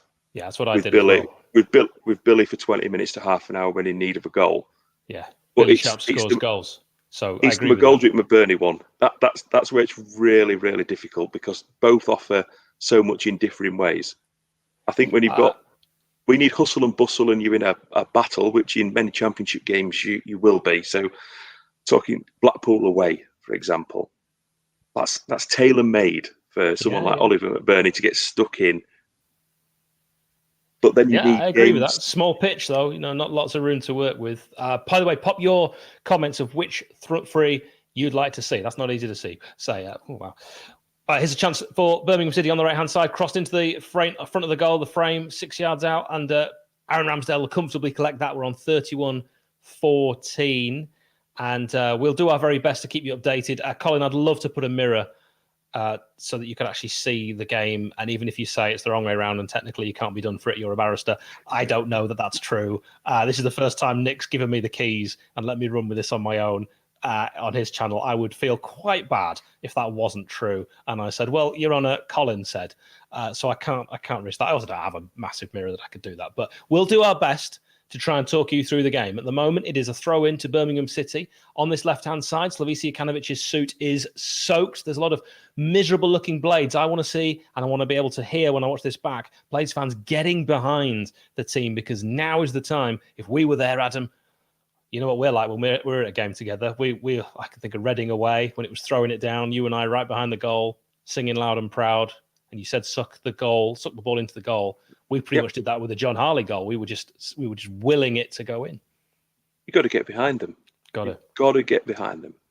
You pay your money. You're entitled to your opinion, but you've got to get behind them. If they're not performing well, you let them know. Like now, but it's not like they're performing poorly. But you just got to get behind them. The fans really get behind them. It gives them that lift. Well, anyone who's watching with the sound on, absolutely. Anyone who's watching with the sound on, let us know what the atmosphere is like, because we've got it on mute, obviously. We'd love to know. By the way, Birmingham with a chance to break here with Chong, but the referee's going to bring that one back for that foul on Ollie Burke, and I think Didsey himself will take it. He does take it. He decides to play it backwards. We've gone backwards a fair few times, and Ollie Norwood with his ping will switch it on the left-hand side, right over halfway now to the industrious Ben Osborne. Oh, a nice little jink, but it doesn't fool the defender as he just has to lay it back. And we haven't seen too much of Sander Berge in an attacking sense. Only once, and it was the most dangerous chance. We played that ball through the channel, slide rule pass, right-footed to the right-footed Ollie Burke, who hit the bottom of the goal. It ricocheted off the post, and if you are just joining us, no one was there. Really disappointing that, but Alan says Berger not really in this game. I've got to agree, but when he has been, he's looked fantastic, and he will get an opportunity, I was about to say this afternoon, this evening, to show what he's made of. Fleck with that ball infield to Ollie Norwood, right on the edge now, just getting towards the D. Ollie Norwood, again, does really well. That pressure from Chong is absolutely everywhere to Baldock. Thought about a shot, still thinks about a shot, gets past Chong. Come on, have a shot. He does have a shot. And it hits Roberts, then it's going to fall, but it's a really poor effort on that volley from Ollie Burke, and it just flies over the bar. 34 minutes gone. Disappointing after a good shot from George Baldock. I think had that not hit Roberts, that was travelling. It was, but I don't think it was going in. But Ollie Burke has to take a touch there. He has to just bring that ball down, show a bit of composure, not a wild swipe. I mean, it's going to be some hit to score from there. It does, and that's not how we're going to win games of football. No.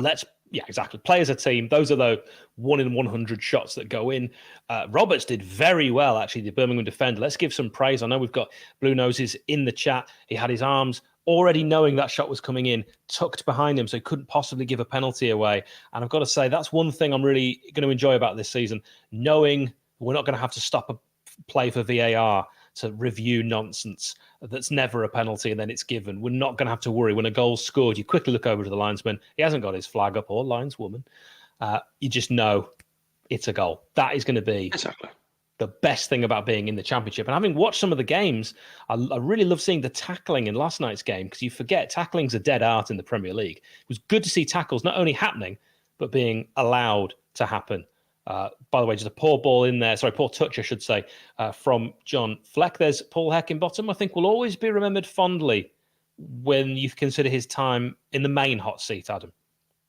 Yeah, I mean, he came in with mission impossible when he stepped up from looking after the youth, set up the whatever they're called now, the good old fashioned reserves, as I used to call them. But he stepped up. He did a job.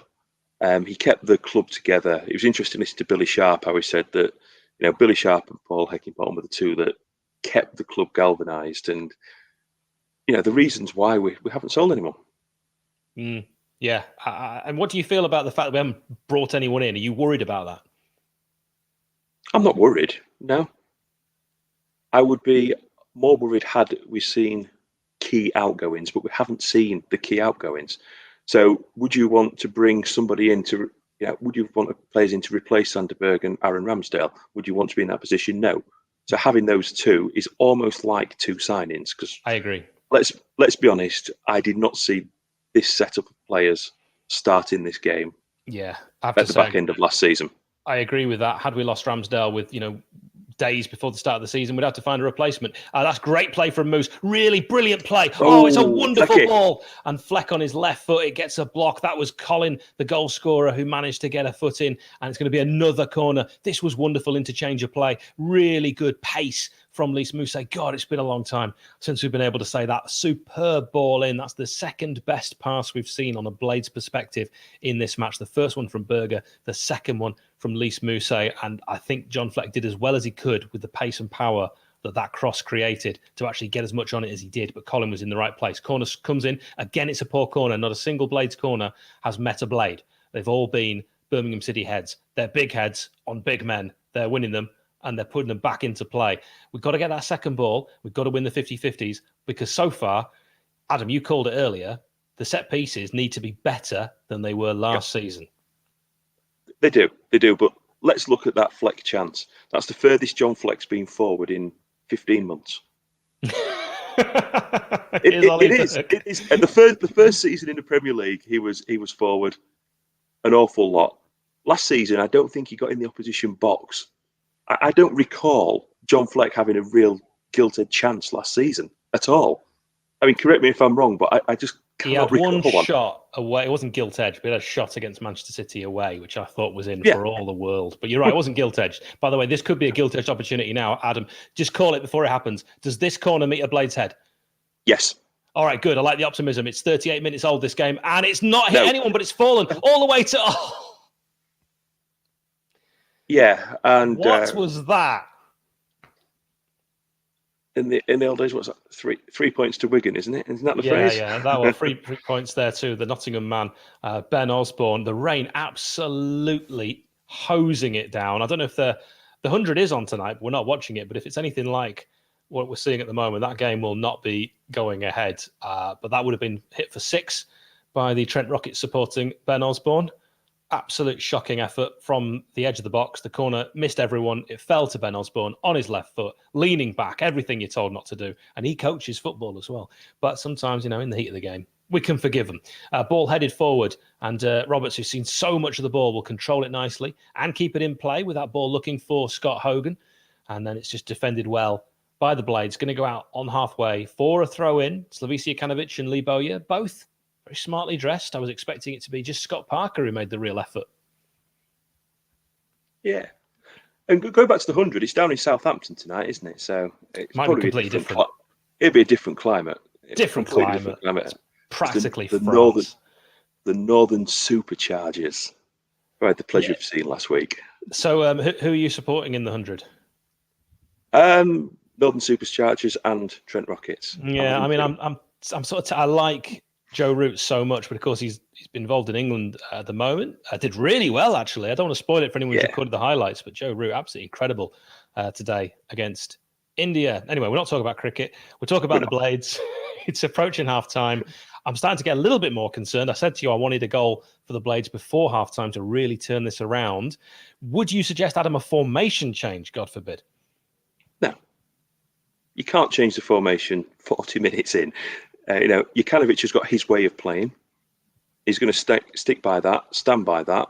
It's not panic stations. We don't need to panic. It's 45 minutes to go. Let's see what he's got to say at half time to the players. And we've got options. We have got options. We've got 3 attacking options. Bobby, if you wouldn't mind just putting the scrolling team along the bottom, we've got attacking options along the bench. The likes of Brewster, Sharp, McBurney, Luke Freeman, players that can change a game. Now, okay, you've said no formation change. Do you make a sub at halftime? Not at the moment. Okay, fair enough. Put it in the comments. What would you do at halftime, if anything? Here's a chance to get that ball cleared by Aaron Ramsdale. Does very well under a lot of pressure. Birmingham are really pressing high up the pitch. They've been doing it since kickoff. And the Blades have been reduced to playing a little bit like we have sometimes in the Premier League by trying to hit on the break, which we're doing now with David McGoldrick. Chong is everywhere. That man is going to be a star, but Didsey is already a star and gets away from him. Sander Berger, a chance to actually take control of this game. I think he was pulled back there. I think that was a free kick. It was. Yeah. And a yellow, the first yellow. That's a surprise. Of the game. And I've got to say, it was pulled back. It was a fair decision. It's the right decision. So decisions that you'd make, Blades fans. Simon says Ollie Burke off, even though he's had our only real chance. It is Pedersen, by the way, the very expensive left back who can also play centre back from Denmark, who fouls his Scandinavian counterparts. So what is that? Berger's completed 25 of 25 passes. And yet we say he hasn't seen a lot of the ball. I think that's probably true. But everything he has done, he's done very composed, neatly and well. Another poor delivery from the Blades. And they're going to need to work on that because all the corners and all the King's men have not worked. Here's a chance for the United. Is this ball getting into the box? Is he fouled by Chong? Get up, George. You're not getting a foul for that. I agree. Not a free kick in a million years. That's really good play as Birmingham look to try and break with pace, with power. And they're going to do just that. This is United on the back foot here as we approach half-time. The rain really pouring now at beautiful downtown Bramall Lane. I look like I'm now in one of those rooms where they develop photography. Don't know what's going on with the lighting. I haven't changed anything. I thought you just put the light on. I thought you put £10 on the meter then, Hal. I'm too cheap for that. You know that. Here's a chance on this left-hand side. We're approaching the 43rd minute. All the tricks, all the jinx, all the skill. Flex says, not today, son. And it'll just take a deflection off of Chong, which means absolutely, as Adam correctly says, it will be a goal kick. It does look like I've got a nice tan. I have just been abroad. I know. In these times. And if anyone is going to go abroad, I can tell you now how to do a passenger locator form. And also, I would say, if anyone is a travel agent, traveling abroad when you're not fully vaccinated, prohibitively expensive. I am now fully vaccinated. That wasn't like me. I'm not like an anti-vaxxer. I just was playing I wasn't gaming the system. I wasn't cancelling my booking and getting an earlier one. I was doing it when the NHS said I could get my bookings because of my age. So anyway. Hal Simpson. Yeah, I see that, Jordan. do a bit. Got too many fingers. Otherwise, there'd be no way you could tell. We're on 43-38. The Blades passing the ball around. A lot more possession for United than Birmingham City. I think that's fair to say. But what Birmingham have done with the ball has been impressive. They look seasoned championship side. I think they know their limitations. They know what they're good at. They have a game plan. So far, it's worked. That goal on the break worked out nicely. But here's a chance for the Blades with a long-range shot. Oh, it's not bad. It's Oliver Norwood who got that shot away just as we approach half-time. If you're trying to get level with us, remember you can pause us or pause your TV. 44-10. It was on his right foot, It was one of those ones that was going to bounce before it got towards the goal. Sarkic was watching it all the way. I don't think he did. I think Sarkic saw where that was going and wasn't overly concerned. The 7th effort for the Red and White Wizards in this game. Jordan, very kind of you saying great show as always. I've got to say this was a very stressful start. Dion Sanderson is on loan from Wolverhampton Wanderers. He had a choice between Birmingham City and Sheffield United. And once he knew I'd done several hours of research for a video about him joining us, he decided to join Birmingham. I understand that is because he wants to stay closer to home. He signed a new contract at Wolves and he sees his future at Wolves. So he's going to do a season on loan at Birmingham. He's not ready for this game. He's likely to come back for the next game. So then, Hal, let's pick your brains just before half time, because just before ablutions. Yeah, which current Sheffield United player scored home and away against us in the last Championship campaign? I'm gonna say because because it was just so ironic because of the way he started his career. Ollie McBurney. I'm going to come back with some harder questions after half time for you. Oh, so I've got that right. Well done. If you've just joined us, Adam asked me earlier the last Championship team that beat us, and I said Bristol City. And then he asked me the last team currently in the Championship that beat us, and I said Fulham. So he's been trying to catch me out, but you've got to get up pretty early. We have got 1 minute added on, and we're already very close to the whistle being blown. It's been head tennis. You've missed nothing. The referee looks at his watch and says, we'll have the throw in before half time. It is about 15 yards away from the halfway line. It is a Birmingham City throw on this right-hand side in front of the Tony Curry stand, is it called now? It is, yeah. It'll always be the Labour stand to me. And I think we're looking at a long throw here. We are. They've got their own Jackie long throw, and it's very good. It's going to fall to Chong. He can get a shot away. It's brilliantly blocked. Didzy can just get it chipped Gaza style, and the referee will blow for half-time. Wow, that was an opportunity for Birmingham to make it 2-0. What a shot. Half-time, you see it there on the screen. Bobby in the background is going to work feverishly like a beaver to get the stats on the screen, which Adam and I will talk you through. You've got Adam Wilson, our statsman. Give him a follow on Twitter. Adam, what's your handle? At AdamBlade83. That is because you were born in 1983. Correct. There you go. It's not just a clever name. And you've got me, Bart Simpson, at JNC Pod. The handle at JNC Pod made sense when I ran a podcast called Just Not Cricket. At the moment, it just looks overly confusing. Roberts, Ohio, who is always louder than us. What on earth is happening? I don't know if it's the new system, if it's they got more preseason games that they got to play. It's going to be an interesting second half. I'm with Adam. I don't think you make any changes at halftime. I think it's a matter of chatting with the lads, getting them the right mentality, saying, hey, you're still in this. This is what we need to do with whatever the formation, the tactical things that Slav needs. But I don't think he changes anything as far as formation or personnel right after halftime. I've got another question for you. We were so excited. We were saying, he's gone for his ablutions. We were so excited. We were saying it was like Christmas Eve. And as has been mentioned in the comments, I think it's Laurent who's made a really good point. Very lethargic and actually quite disappointing.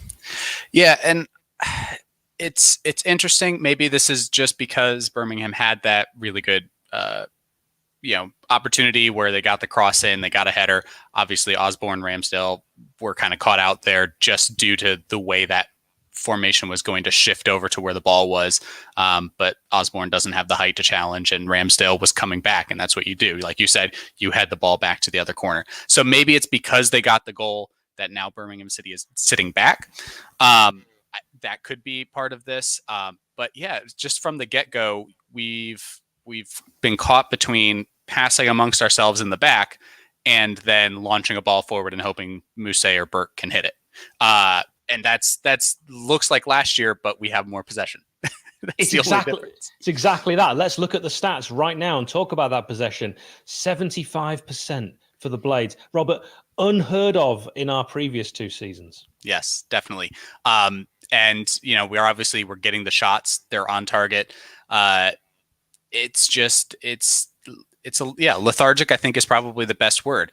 And it's interesting. I can't really tell what the midfield's trying to do. I think maybe it's the camera angle. I can't see everybody all at once. But Norwood, I feel like, is pretty clear. Like, he gets the ball, he's going to take a couple steps and he's going to find a pass. He's going to go back to the defenders, pass it forward out to the wings. But Berger, I don't know where he is half the time, because sometimes he's on the left and Fleck is just out waiting for a pass somewhere on one of the sides. But then, like, I think Fleck was on the right for most of the first half and Berger was on the left. So I don't really know if that's what Slavisa wants, is fluidity between the midfielders, or if they just end up that way when they're defending and, tracking people back. And then when you now regain possession, you're out of position. So maybe that's what it is too, is just understanding where I need to be when I'm defending and then where I need to be when we're attacking, and getting that transition down.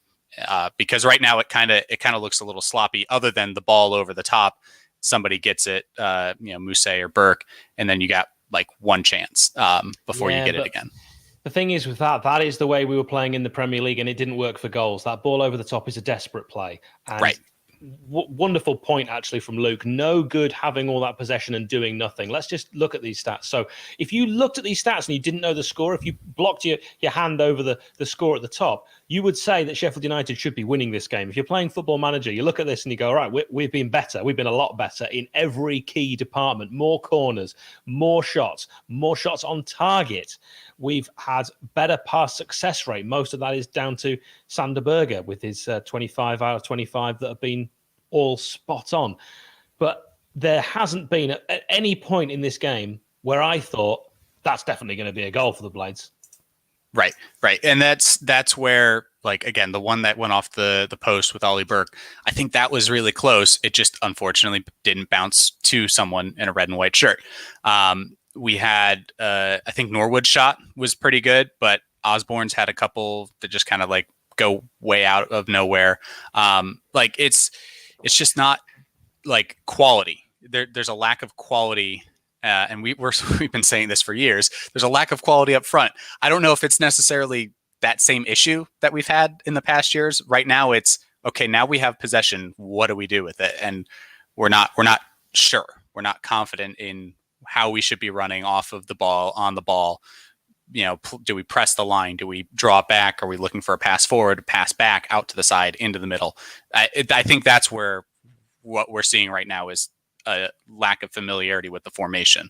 And that's causing us to have possession, but to not do anything with it. Yeah, but we couldn't really have persisted with a 5-3-2 or the 3-5-2, which you don't want to be pedantic, but it wasn't working, and it wasn't working for so long. We had to try something new. And like you said earlier, maybe it really is as simple as we haven't had time to implement this because of the disastrous pre-season, which is through no fault of the Blades that Norwich got coronavirus. Right.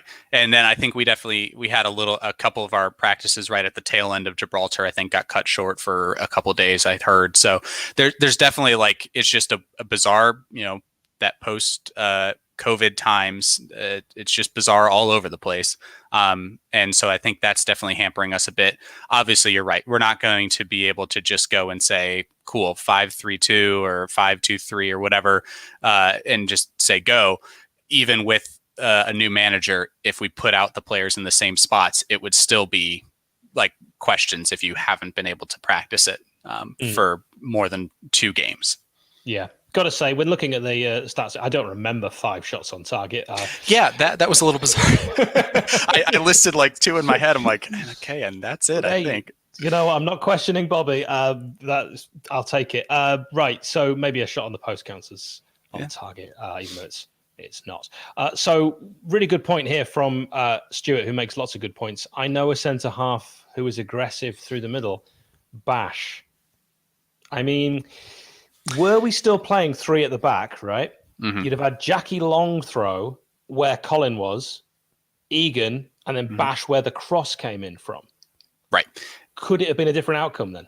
Yeah, certainly. And we saw it a bit last year. I'm now thinking back to the couple games Osborne had to play out on the wing and Stevens was in that position. And we definitely conceded goals with the 2 of them having to defend crosses coming in from that side of the field. And that, I think, is just going to be inherently something that we're going to have to deal with. And maybe the answer is, Enda Stevens gets healthy. He's at least got a little bit more height. Maybe it's Reese Norrington Davis. He, I think, is a little taller than Osborne. I feel like everybody on the team is at least a little taller. So, and then obviously just the familiarity. How far do you drift over when the ball is getting pushed to the corner, when it's being pushed down the side? How far does that back line shift? Because all of Birmingham City was over there too. Like, it wasn't like we just decided to go follow the ball. It was everybody on both teams was following the ball, minus like 2 players who then decided to run a diagonal away from the ball. And we get caught out, and it's going to happen. I think, again, familiarity with the tactic over time should alleviate that from happening frequently. What's better than 1 yank? 2 yanks. Steve is in. Is it St. Petersburg or Tampa Bay? Where are you? I'm in Tampa. Yep. Okay. Well, I love that part of the world. As you know, I think I've bored you before. I've been to Tropicana Field 3 times. I didn't know you then. If I did, I would definitely have come over for some Bovril, which I'm sure is constantly flowing. They serve that at halftime. Yeah, of course they do. Yeah. The baseball game. Steve, what have you made of what? Let's be honest, a really disappointing first half. Yeah, as I just said in our group chat, I enjoyed the few minutes of optimism I was able to have before the whistle today. But, I think the name of the game is patience. I'm going to just make an easy comparison and think back to Chris Wilder's start with the club. And that did not go according to plan, obviously. I'm just assuming Billy's in Slav's ear right now getting money for the off license for after this one. But, we're not quite at off license territory yet. That's 4 games in. 4 games for that one. Yeah. A couple of things stood out to me, and if you watch our fans react, you'll see them in my video as well. The midfield, I couldn't think of a better word than positionless. A lot of rotation. I saw John Fleck on the right wing. I saw Ollie Norwood at left back. I saw Berg dropping deep. I saw Berg pushing forward. And if that's part of the plan, fine, and maybe it'll come good. But if not, then let's get some consistency about what our midfield's doing. Oliver Burke has all the pace of a gazelle and all the footballing ability of the same gazelle. I didn't know where that was going, but I love it. Just a touch. Just keep the ball on your foot, man. I love his pace, but he's got to have control if he's gonna stay. Steve, please use that. If you're not familiar with Steve and Robert, you'll see them again on Fans React. Subscribe to Sheffield United Way on YouTube, and hopefully you'll hear that joke again. You will, yeah. This was the second time I said it. Right, so you've already recorded I already recorded it. I felt good about it. I felt good enough to say it on here. I won't steal it then. That's good to know. Yeah, no, you can't have that one. That's mine. Disjointed. Jack Robinson doesn't cut it for me at the back. I don't know about that. I mean, he played really well against Everton away. He hasn't actually done anything wrong since he's been a Blade. I feel like I got to stick up for him. I feel that's a position where we need to go from good to great and really solidify there. I don't think Ben Osborne's at fault for the goal because he doesn't have a ladder on the pitch, so I don't know what he's supposed to do there. Yeah, that's not allowed, is it? No. Would you like some of the rules? Some of the rules, yeah. Would you like to see Ben Davies, who we're all just getting really excited about for some reason, even though if he hadn't gone to Liverpool, we'd probably not know a great deal about it? That's what I've been saying. The funniest thing about Ben Davies is everybody's going to call him former Liverpool defender Ben Davies when he's not even been to Anfield. Yeah, did he touch a blade of grass at Anfield? He's former Preston defender Ben Davies, but I think we need cover at that position. As I was jumping on, Robert was talking about left wing back. I'd like to see Reese Norrington Davis, see what he can do. If he's going to be with the squad, let's see what he can do or how Enda recovers. But for me personally, I think we need to see what our other striker options are off the bench in the second. All right, so you're thinking changes. Would you make a change, Steve, at the break? Brewster for Burke. Okay, Robert, you already said you wouldn't make any changes. At what moment of the game do you wait till Birmingham score again, or do you look at the hour mark? I was about to say I would probably look around 60 minutes. That's where I think typically you get enough. It's not right out of the gates at halftime, but you've kind of settled in. You see how the second half is going to go, if it's going to go your way or if it's going to go, nowhere, and then make a change. if Birmingham scores again before that point, then yeah, make a change. At that point, it's desperation time and just go. But I would think you'd want at least 10, 15 minutes. I agree with that. The game, by the way, is on Sky Sports Football. We are doing the watch along. You can pause us or you can pause your telly to get level. So, Steve, do you think the next goal, well, first of all, do you think there will be another one? And is it absolutely crucial if there's another goal, but it's for Birmingham, is that game over? And if there's another goal for the Blades, do we go on and win it? Yeah, I think if the Blades score, we go on and win it. And to clarify, I said Brewster for Burke at halftime. I don't expect it to happen. I'm just impulsive by nature and want to make the change. Blades score, Blades are going to win 2-1. Birmingham score, Birmingham are going to win 2-0, and that's that. So I think it's next goal, as they say in a 1-0 match, next goal is the most important. But I think momentum, as we all know, kicking towards the cup end in the second half, we can change a lot of things, but we got to do it early. And we got to press higher, stop playing out of the back, and taking 10 minutes to advance the ball across midfield. I want your thoughts, both of you, on this. This is from Philip. We're lacking a defensive midfielder who sits in front of the defence when you're playing 4 at the back. Now, Robert, I could start with you. Ronaldo Vieira could be that player, that kind of Kevin McDonald kind of player that Slavisa had at Fulham, and he played Kevin McDonald deeper than Ollie Norwood, so it wouldn't necessarily mean the end of Ollie Norwood. What do you think? Yeah, I feel like in my head, that's what Norwood does. He sits in front of the defense when we have possession. I said it before the match started that in this formation, he sits back and then you have Egan and Robinson on either side of him. But I agree with Steve. We haven't seen that in the first half. We've seen him running from side to side with the ball. We've seen Berger and Fleck, who knows where. Again, I think the camera angle is hard to tell exactly where they are unless they have the ball. So yeah, there's definitely some questions in the midfield. Maybe it's a new player, bring a signing in. I like the couple of things I've read about Vieira. I think he would fit into that defensive midfield role very, very well. But if we need it or don't need it, it depends on if Norwood can be successful with that. Steve, we've already got Zach Brunt. We've already got Regan Slater. Do we need Vieira? So I have to say, I'm confused. I thought we were getting Cristiano Ronaldo and Patrick Vieira. So got to assimilate it all. Right. Listen, we also have Sander Berge, who was brought over, his old position was defensive midfield, wasn't it? And we kind of converted him into a bit more of an attacking midfielder. So another defensive midfielder would not be first on my list. But it looks like if the tea leaves are correct, Ronaldo Vieira is coming here anyway, and we'll slot him in, and then maybe that means we push Norwood and Berge up. But as everybody says, it's a Saturday Tuesday league, so we're gonna need lots of players. You're right. For cover. That's it. Thank you both for joining us. We're back underway at the second half with Sheffield United 0, Birmingham City 1. You can see Robert from Ohio and Steve from Tampa Bay on Fans React. Do subscribe to Sheffield United Way and give this video a like. Robert and Steve, thank you very much. Cheers, lads. Up the Blades. Thanks. Thank you both for joining us. Adam, welcome back. You managed to get potted and have your ablutions. I didn't. So this is a long second half. Oh, no. Well, I'm really upset you now. I've just had my tea. Oh, I'm starving. All right. Nando's chicken, rice, sweet corn on the cob. Lovely. Other chicken restaurants from Portugal are also available. They're not sponsoring the channel, but Manscaped are. So do head to manscaped.com.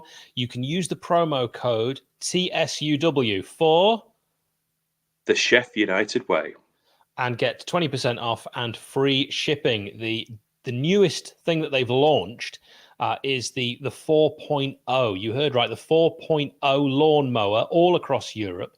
The 4.0, you can join over 2 million men worldwide who trust Manscaped with this exclusive offer, 20% off and free worldwide shipping with the code TSUW at manscaped.com. Thank you very much to Manscaped for allowing us to keep the lights on.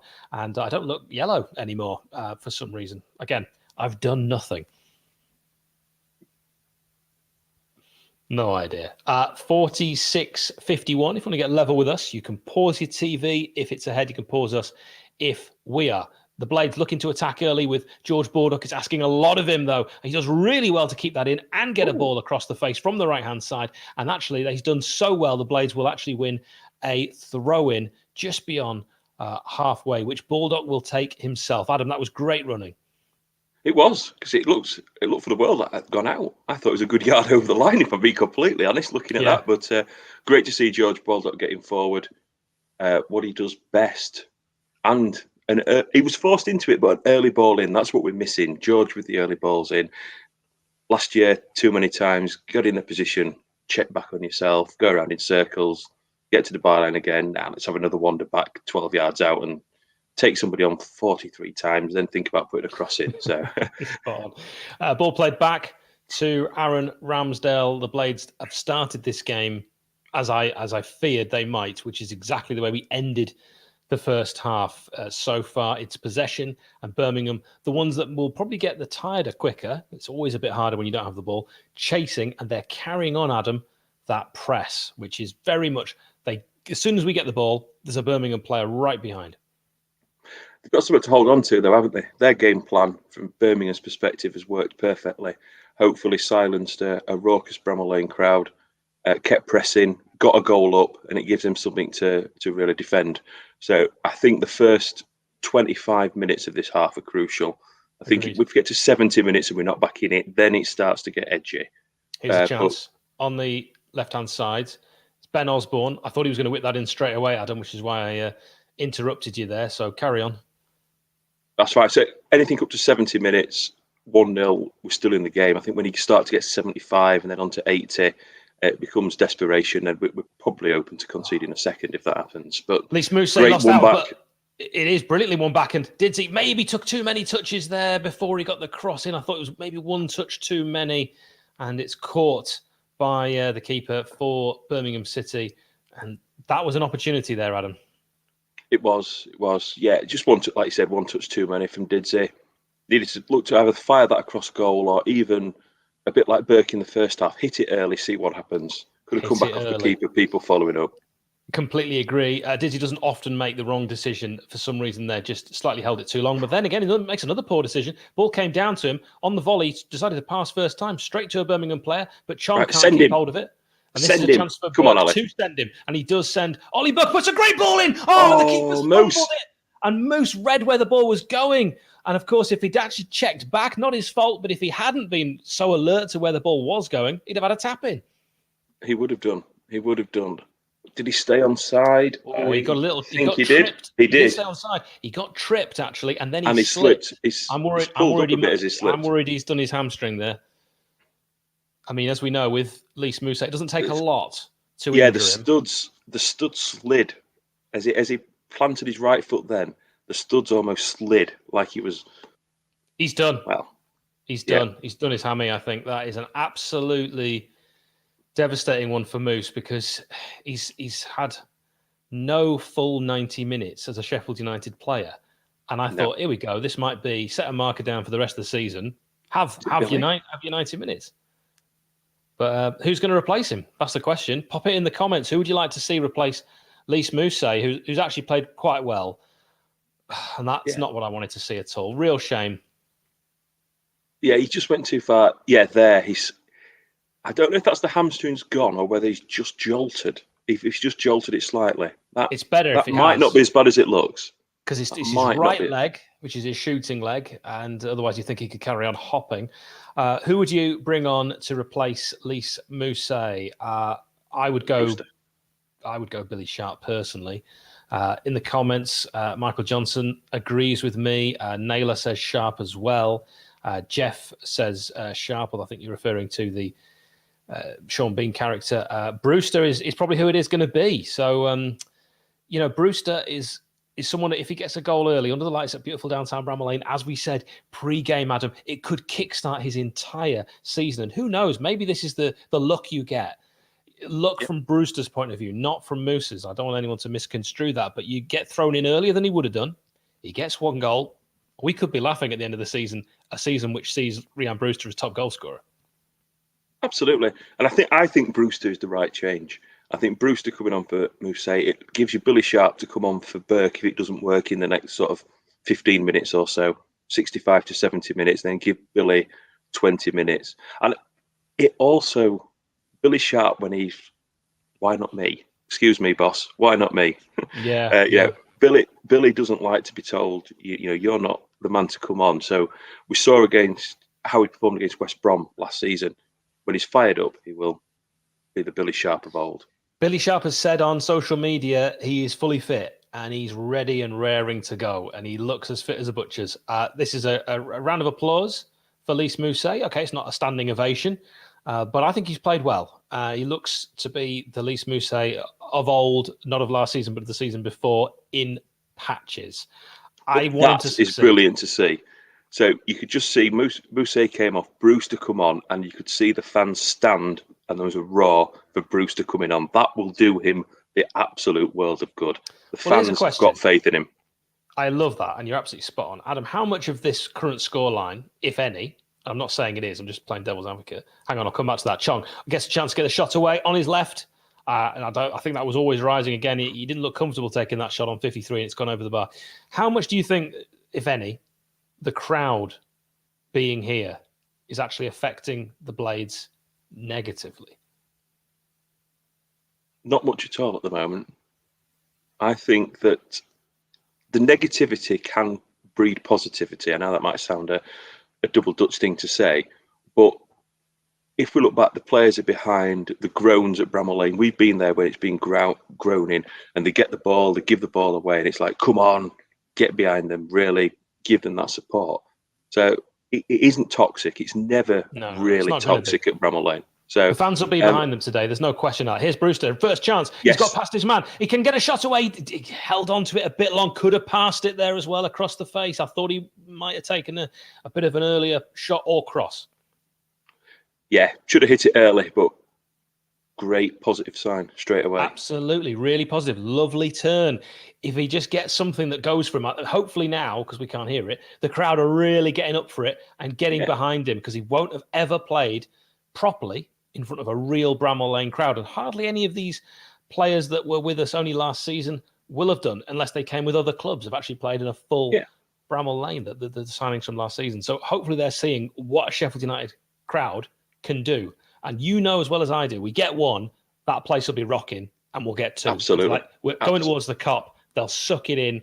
It'll be so positive. Yeah, I'm just looking at that start, second half passes, 71-4 in the Blades' favour.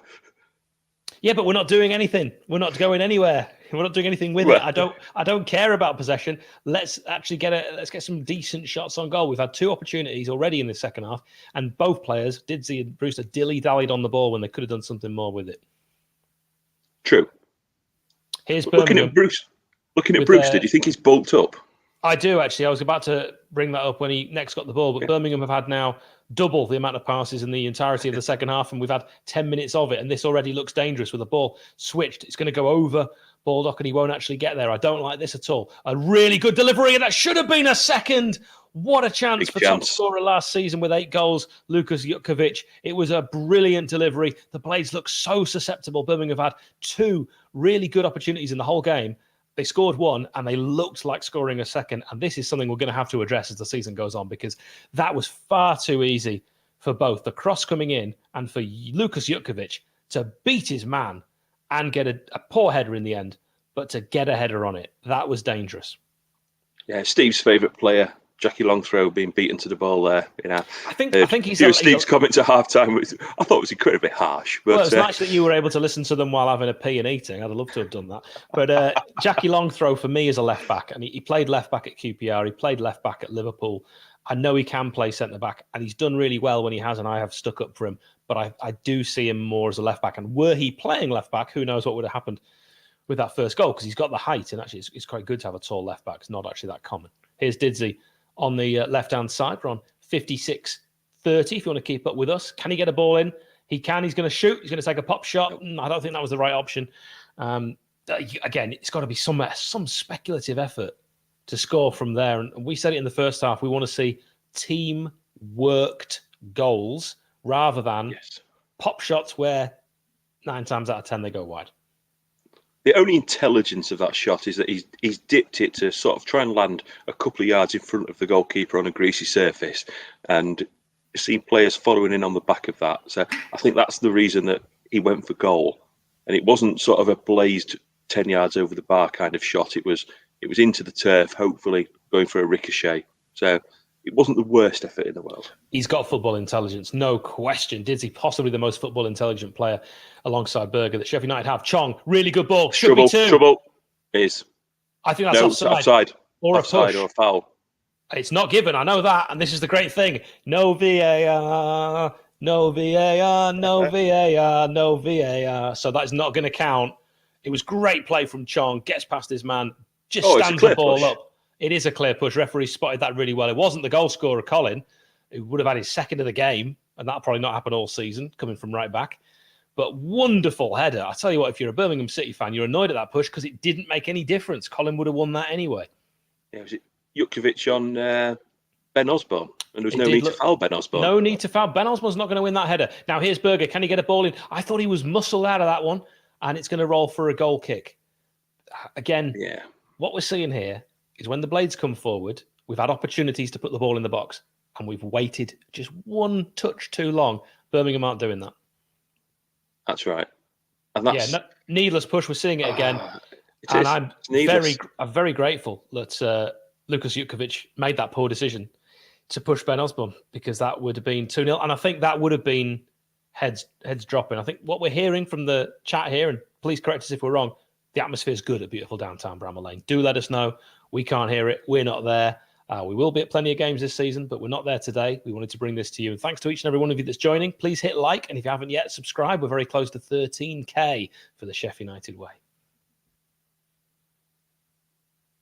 So Berg's dropping deep again now. It's possession, but it needs, like I said, that one less touch. It needs that penetration going through, like the Sander Berg ball through in the first half to Ollie Burke. It's that sort of precision that's needed. Birmingham have set up very well, to be fair to them.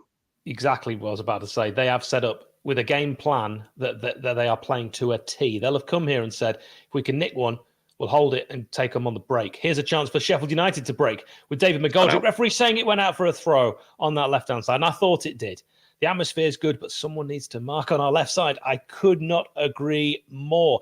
A lot of people were saying before, can't play Basham in a 4 because of reasons. Basham has played in a back 4 before. Admittedly, he was nowhere near the Chris Basham that he's become when we started playing him in a 3. I get that. But are we not playing him there because he's not left-footed? So Egan on the right, left-footer on the left. You don't need that. We've had loads of great centre-back partnerships that are both right-footed. Rob Page was right-footed, so was Chris Morgan. Sean Murphy was right-footed when he came in. John Curtis was right-footed when he played there. Phil Jagielka was right-footed when he played there. So we'll be okay. Now, this is dilly-dallying. This is a mess at the back. Sheffield United do get away with it from, brilliant play from Sander Berger. He's fouled there. Referee says play on. He says play on. I think that was a foul. Chance for Birmingham. They're just getting as close to the D as they can without shooting. On this right-hand side, they've got bodies forward. They've got big men in the box. It's another good cross. Lukas Jukovic. That's dangerous. That's 2. Oh, he's put it over the bar from absolutely 3 yards out. Former Blade Scott Hogan has hooked it over the bar when it should have been, and if Colin had scored earlier, should really have been 3. The Blade's being carved open at the back, and it is, in the second half, looking very likely that Birmingham are more the team that are going to score next. Yeah, that's but Scott Hogan, he's looking after the Blades there, remembering which team revitalised his career. So that's one back for the Blades fans. That from Hogan. Scott Hogan with the goal open, he puts it over. I'm not quite sure what Robinson was doing with the challenge. It's very odd. That's the miss. That's close to the miss of the season already. We are really living a charmed life, Blades. If you have just tuned in, Sheffield United are living a truly charmed life. This is not what we wanted to be talking about. Absolutely, Blake. I was just about to say, I expected so much more. I expected better. That's a corner. It's come off Pedersen on this right-hand side. The Cop's got to be making noise now. It's got to be back in the Blades, because really they look a team that hasn't had a full pre-season. And Birmingham have played so many more games in pre-season. 5 games. The Blades really, I'm saying 1. I'm not counting Europa Point, because when I lived in Gibraltar, I watched Europa Point, and I could get a game for Europa Point, and so could you, Adam. So I'm not counting that. They must be bad. Well, we played on the same team before, didn't we? And I'll say no more. Chance for the ping, and it's poor. It's a really poor, lazy pass from Ollie Norwood. We get lucky with the ricochet to get it back on this right-hand side. 62-15 if you want to get level with us, and the Blades deciding to go backwards. Here's Jackie Long throw, finding the industrious Ben Osborne. He himself will be the first to admit he's not a left-back. He's done as well as I think he can in that position. It's not as if the Blades are lacking for left-backs. We've got 6 I can think off the top of my head. Here's a chance, played ball forward. It's overcooked. Not going to get to it. Adam, your thoughts as we approach the 63rd minute? Yeah, it's now becoming edgy. I mean, we've got to really pick ourselves up, because we perhaps should be at least 2-0 down here now. At least. So Birmingham will be kicking themselves. They haven't at least doubled the lead, but they're in again here. But that's well cushioned out by John Egan. There was no way Hogan was getting around him there. But we need to get that clear-cut chance. I mean, their goalkeeper hasn't had a real save to make. I mean, I know we've had the shot that's come back off the post, but he made a stop from Fleck first half. But I mean, he's not really been tested. Birmingham have looked good. They've had a game plan. They've executed it under Lee Bowyer superbly, and the Blades haven't, as you quite rightly say, had a real answer yet and tested the keeper. It's the backup keeper. Neil Etheridge is out with coronavirus. He's recovering from that, and I'm pleased to say he will be back soon. He's done well in his recovery, because you never know when you get that virus just how it's going to affect you. So that's good news, but he's not made it for this game. So we need to test the keeper that's not played with this Birmingham back line. We need to test him as many times as we can, and we just haven't. And I feel like our broken record from every game that I did last season with Watchalongs, I'm saying the same thing. That's a great ball, though. Come on, George. In. Take him on. Right, George, get it in now. Bulldog in the box. Chance to lay it off. He does to Berger. It's a decent ball. It's going to fall on the edge for the shot. Takes a ricochet. Ball. Surely That's a penalty. John Fleck gets the shot on his left foot. I thought that was hands. We don't have VAR, and now we want VAR. It's going to be a corner. Every Blade, including Aaron Ramsdale, shouting for a penalty. It was a great ball from Berg. Good defending from Birmingham. Fell to Fleck. It was clearly going in. Penalty. And it hits the hand, not intentionally, but it does hit a Birmingham hand, and it deviates where the ball was going. No, but he wouldn't have done that to make it hit his elbow, would he? He'd have just put his hand there as you do. But his hands are up. Oh, it's a penalty. Yeah, it's a penalty. It's a penalty. Here's a ball crossed in. Oh, it's another terrible corner, but the referee... Well, I thought he was going to give a foul for that, but he doesn't. The keeper... He looks shaky. This guy. He's got August hands, but we haven't tested this keeper enough. He comes out, he flaps at it, and I thought because they're overprotected, when that ball was batted down and Burke went in for the header, I thought he was going to give that. Let us know in the comments. Did you think that was a penalty? As far as I'm aware with the rules, if the hand changes the trajectory in the direction of where the ball was going, you can give a penalty for that. However, I also recognise that it wasn't intentional handball, and that's another thing from the rule book that it's supposed to be intentional. I admit that no one ever intentionally handles the ball in the box, so it's always a bit of a weird rule, I've thought. I think if you look at the difference, Hal, the first half, the shot where he clearly put his hands behind his back to block it, that time he had his hands, albeit slightly, but away from the body and in a unnatural standing position. I think that's what they give penalties for.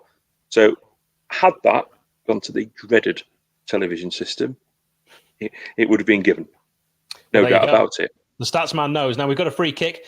Berger did brilliantly. He got past his man, Ryan Woods, the new signing, and Woods, he got a booking. He got a yellow. Yeah, he hauled him down. That's the second booking of the game, both for the Blue Noses. By the way, reading some of these comments, I agree. Jeff said pretty much what I said. So, spot on, Jeff. Good lad. Ball comes in. Oh, shocking. Terrible. The set pieces today, Adam. Give me a mark out of 10 for the set pieces. We had that one corner just then for the penalty that wasn't given. That's the biggest threat we've had, which was in effect a shot on target. Other than that, 2. Billy Sharp. Maybe 2.5. It's time for Billy Sharp. We're on 66-45. it looks like a little bit of panic stations here. By the way, with the comments, pen and never a pen. It's probably because of there's such a difference in comments. Maybe it was the right decision if we can't all agree. Sander Berger coming forward. This is what we were talking about in the first half because he does have that marauding run. That's is that a penalty? penalty. I don't think so. Berger is incensed. Chong absolutely says no way. The Blades fans muted appeals by the looks of it. No, that wasn't for me. Let's see it again. Does he clip his leg? No, I think they're just running next to each other. I always judge a penalty decision on how would I feel if that had been given against us, I'd have been livid. Oh, that's how I judge it.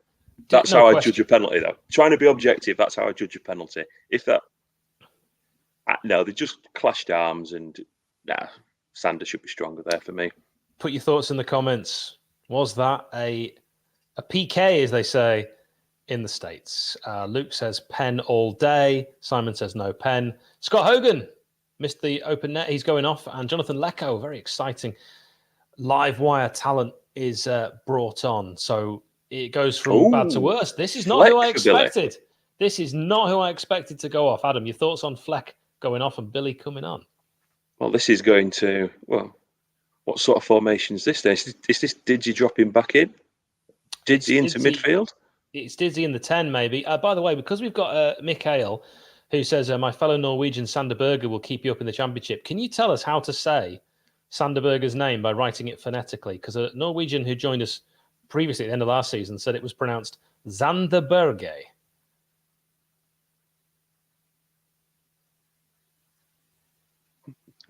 And I'm rather hoping that's not how you say it. So, Mikael, if you could tell us, that would be great. Adam watching this replay like a hawk, I can tell. So, Mikael, hang on, Mikael said that's correct. This is huge news, Adam, bigger than the game. Sander Berge. That's how you say it. Let's invite him. Let's see if you can get him on a podcast and ask him. Question 1: how do you say your name, please? Thank you very much for joining the podcast. Yeah, Mikael is saying that's correct. It is. It's Sander Berge. Okay, fine. That's how I'm going to say it. Thank you very much for clearing that up. We learned. Also, you're going to be on your own saying it that way, Hal. Sorry, man. I can't say it that way. I'm on my own a lot. Casper Lapata. I asked him how he says his name because a lot of people say with an L with a line through it in Polish, it's pronounced like a W sound. Well, I asked him, and he said no, it's Lapata. So, Casper Lapata it is.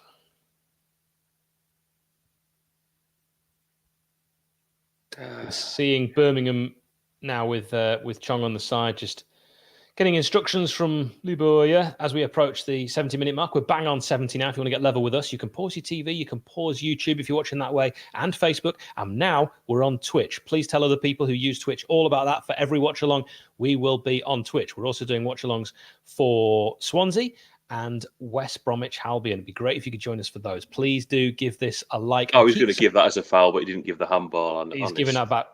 Please do keep supporting this channel. Oh, and a booking. It's a booking for the Blades. Adam, talk us through it. Well, there was a handball appeal for the Blades, which looked like ball to hand, and then Gardner's put it clear, and Bruce has just run next to him, and then Gardner has gone down as if Bruce has poleaxed him. Why is that a booking? It's not a booking. It's his first foul anyway. It's not a booking. For me, it's not even a foul. But I can see why he's given a foul, but it's not. But you can see why it's being given. But I mean, Gardner's played it very cutely. But no, I agree. Ball played in. Here's a chance. Man over. Oh, it's not a bad one as well. Why? Oh, why did Roberts or Pedersen? I can't remember which one that is. I think it was Pedersen. Why did he not shoot? He decided to play the ball across the face, and there was absolutely no one there for once. Birmingham didn't have a player in that 6-yard box. Maybe that's because Scott Hogan has gone off. For the first time, Sander Berge loses possession, which he hasn't done today, and Birmingham now back on the attack. They're getting that ball switched to this left-hand side, a chance to actually whip the ball in, but it's a really poor touch, and he'll be disappointed with that. Is that the boy Bella? And that'll be a throw in to the Blades on 72. So what sort of formation is this now, Hal? I'm trying to work this out because Burke is Burke deeper? Is Didsey deeper? Is Burke playing on the right wing? So what is it? 4-2-2-2? 4-4-2. 4-1-2-1-2-1. 4-1-2-1-2. It's a 4-1-2-1-2. I think that's what we've got going on here.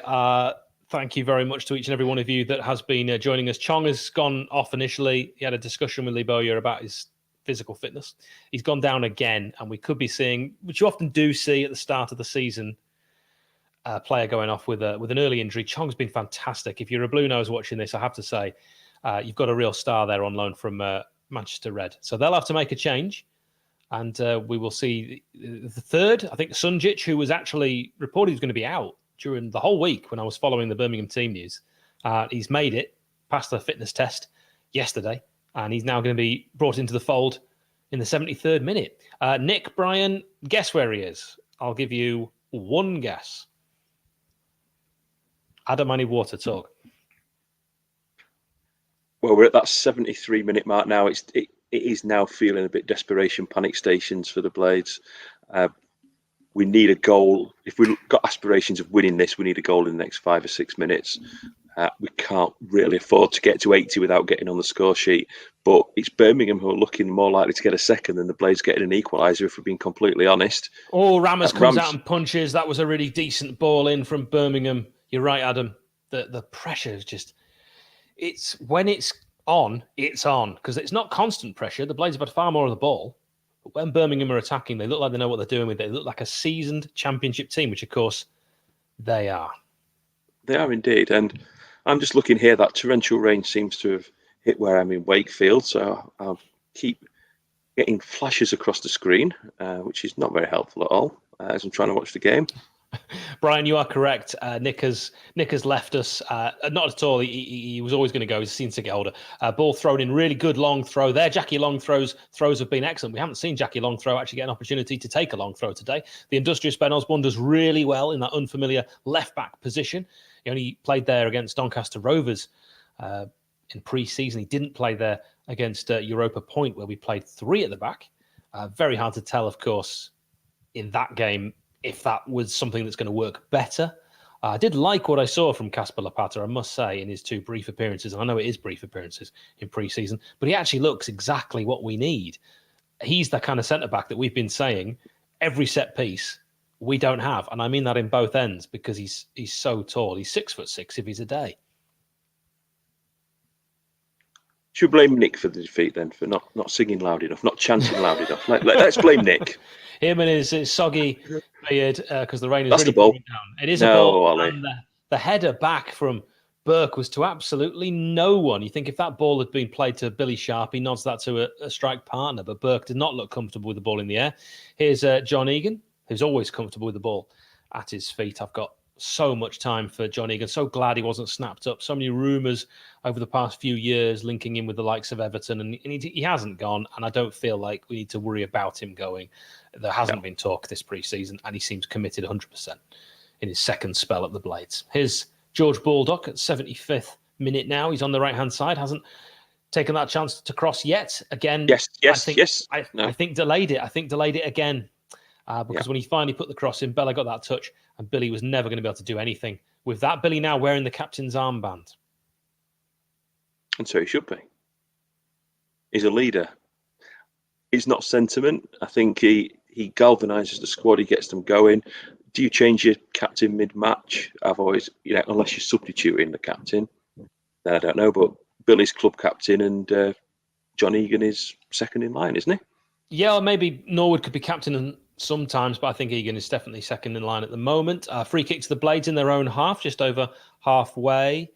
Hal, not the strikers' fault they're not scoring. It's the midfielders not putting the ball to them.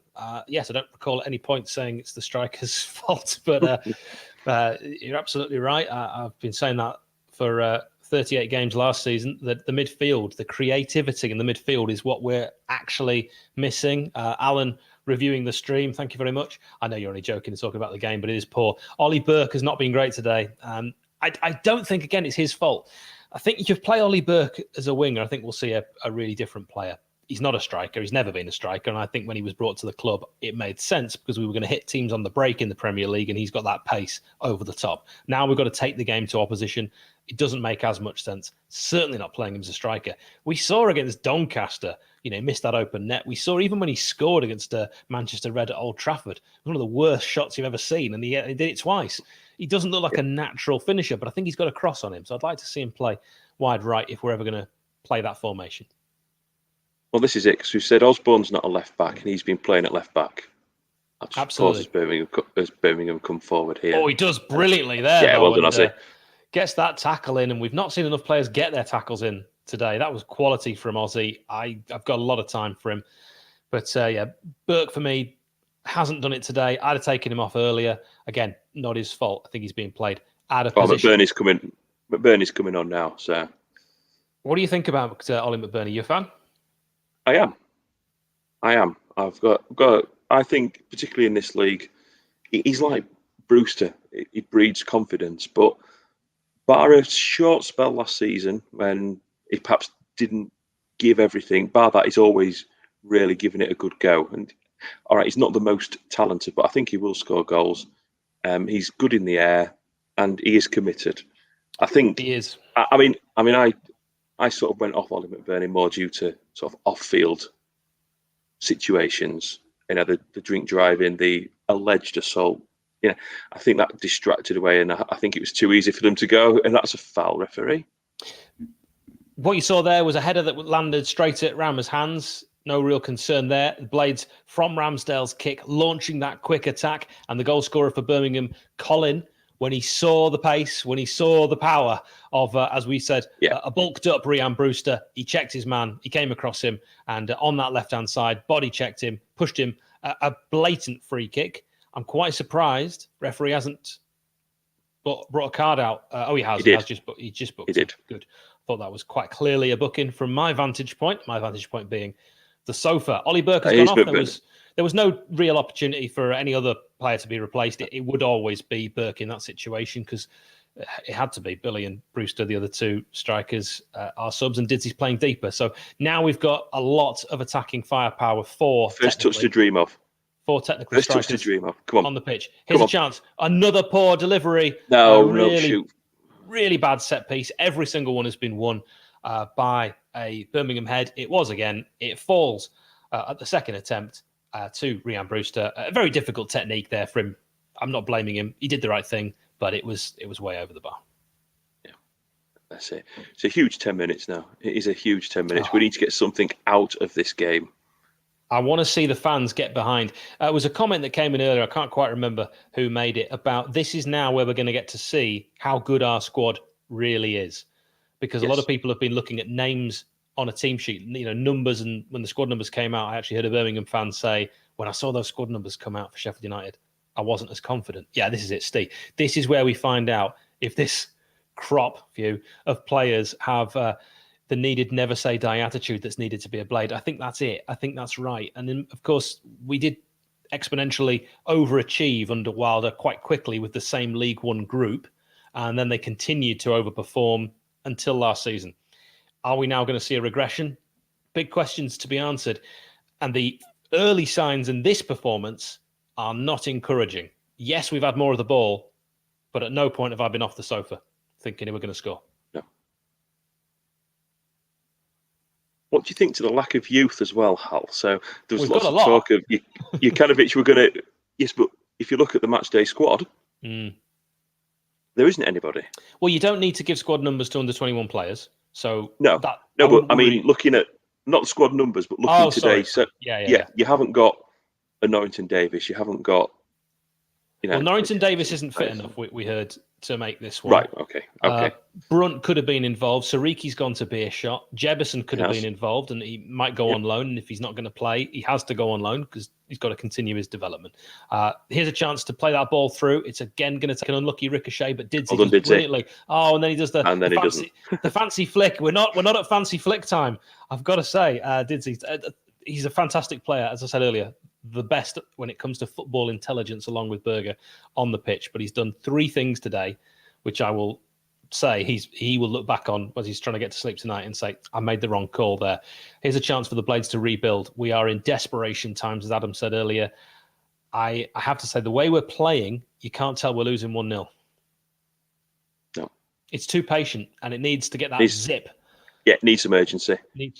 Here is a chance for Sander Berger to actually deliver now. that urgency. He's on that right-hand side. He does deliver. It's the first time he has properly put a really good cross in since he played that pass to Burke in the first half. It was a great cross from Sander Berger. We didn't dilly-dally. We didn't wait to get to the byline. He puts it in 20 yards back. Great cross and a really good opportunity. I thought Sharp had Pedersen all over his shoulders there, and he couldn't get any real purchase on it. Here's a corner on the left-hand side. We need a better delivery.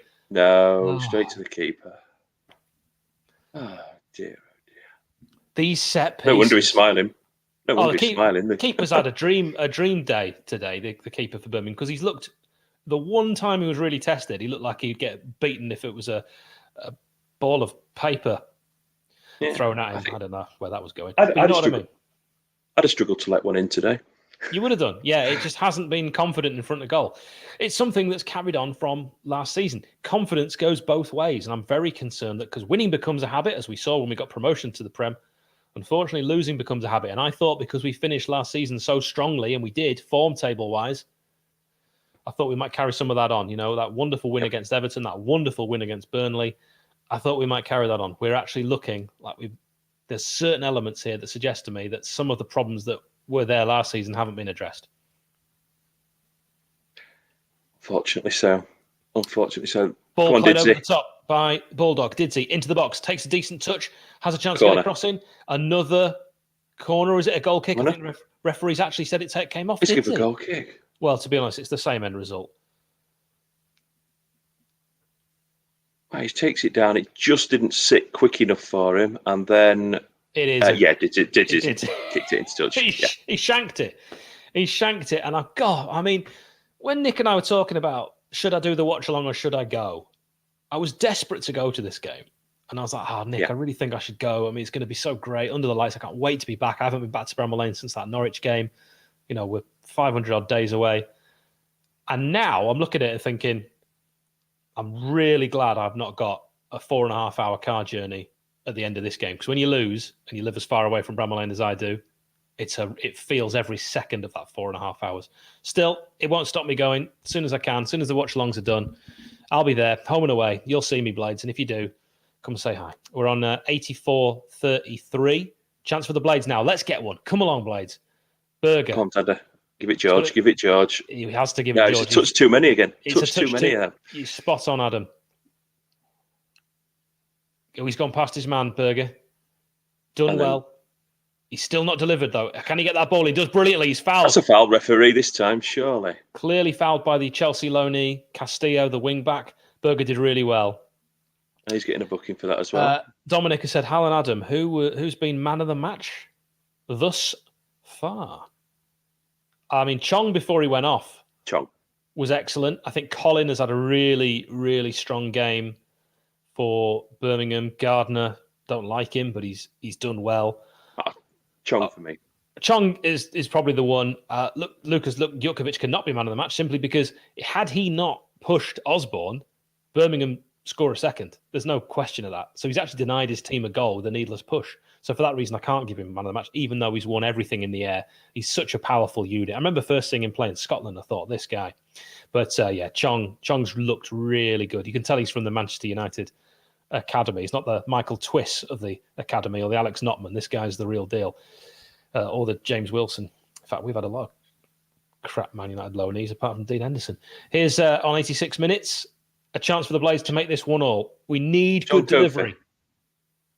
Yep. Ball played in. It's another shocking delivery. It's going to fall on the edge of the area. It's just nonsense, this. Every single set piece has been poor, and then when it has fallen to us via a ricochet that can't be planned, we've had pop shots from distance, which are never going to trouble any keeper because they're not on target. The initial free kick is terrible. It is. Every set piece that Ollie Norwood has played today has been bad. And I was really hoping that Norwood, under Jukanovic, was going to rediscover that Fulham form when we first bought him. I remember the first game that Norwood played when I was at Bramall Lane. I was like, this guy's incredible. We've swapped Lee Evans for this. It was a joke, and Lee Evans is a comedian, and he, he sweated as much as the comedian that night. Norwood, he was fantastic. Here's a ball in, chance for Birmingham. They have played this game so superbly, Birmingham City. Their game plan has been absolutely spot on. Lee Bowyer, tactical. He's won this one. He's looked the better manager. Chance for Birmingham to make it 2. Oh, and it wouldn't be anything other than they deserve. And Berger won't be able to keep that in. And when I say that, you might think, well, the Blades have had all the ball. They've looked more likely to score. What I mean is Birmingham are the away team, and their game plan was to do what they've done tonight. They got that early goal, and they've just hit us on the break. And they've said, you can have all the possession you want, and you can have your shots from 30 yards. They will be delighted. And this is, for me, tactically, it's been too easy. We have not looked like we've got a way of carving open a team. And that was the problem last season. That creativity in midfield is lacking. And for me, the substitution at half-time, not that anyone asked me, was Luke Freeman. He's someone that can unlock a defence. And I'm very concerned. Fast becoming a bogey side for the Blades because it'd be 1 winning 10. Oh, it should have been 2. Against Birmingham now. Ball across the face. Birmingham don't lose on the opening day as well. That's another thing. They beat Brentford home and away, actually, last sort of 2 opening days. Crikey, I mean, they look decent. We're trying to do fair commentary, Jojo. I'm glad you appreciate that. You'll find that Blades fans generally are football savvy, and we are fair. If we get an equaliser in this one, though, we'll be over the moon, absolutely over the moon. And Adam and I both know, I both work as well with Blue Noses, so we need something because I do not want to defeat. It'll feel like a long time until Swansea. But we've got Carlisle. Joys of working from home if we... Oh, ball cross! Oh, it's a poor cross. It's far too close to the keeper on that left-hand side, and he will fall on top of that. And Billy must be thinking, I've had 2 seasons of hardly any service. Is this going to be another one? Because you give Billy service. There's no one I feel more confident in front of goal than Billy Sharp, but he hasn't had that service. He hasn't. Not quality service anyway, but I just can't see it coming. It doesn't look like it's coming, but I'm going to remain positive. I think if the Blades do create something properly, with proper creativity, and we don't take so long to get a ball into the box, we could get a goal. Yeah, free kick. And is this going to be a Gary Gardner booking? It is. I think that's the right decision. And he's already... has he already been booked? I can't remember. Okay. No, he hasn't. That means... It's their fifth of the night, though, isn't it? Yeah. Sarah's saying Freeman must wish he'd gone out on loan. Sarah, I mean, if I'm Luke Freeman, I'm thinking, what have I got to do to get games at this club? He's never actually played badly for Sheffield United, and he's always played well against Sheffield United. I know he had a poor season, injury-plagued last season, but we know he's quality. And remember, he was a big signing as well, in terms of Blades money, before we started throwing cash around like nobody's business on players that we shouldn't have bought. So flip that around then, Hal. Who would you have left out for Freeman to play? We'll come back to that as the ball's played into the box. A chance for Brewster to get a shot away. It's going to fall. Oh, with the overhead scissor kick defence. And Birmingham clear it nicely. Sorry, Adam, ask me that one more time. So who would you drop out the midfield 3 then to give Freeman a game today? Because you're not going to leave Fleck out. You're not going to leave Berg out.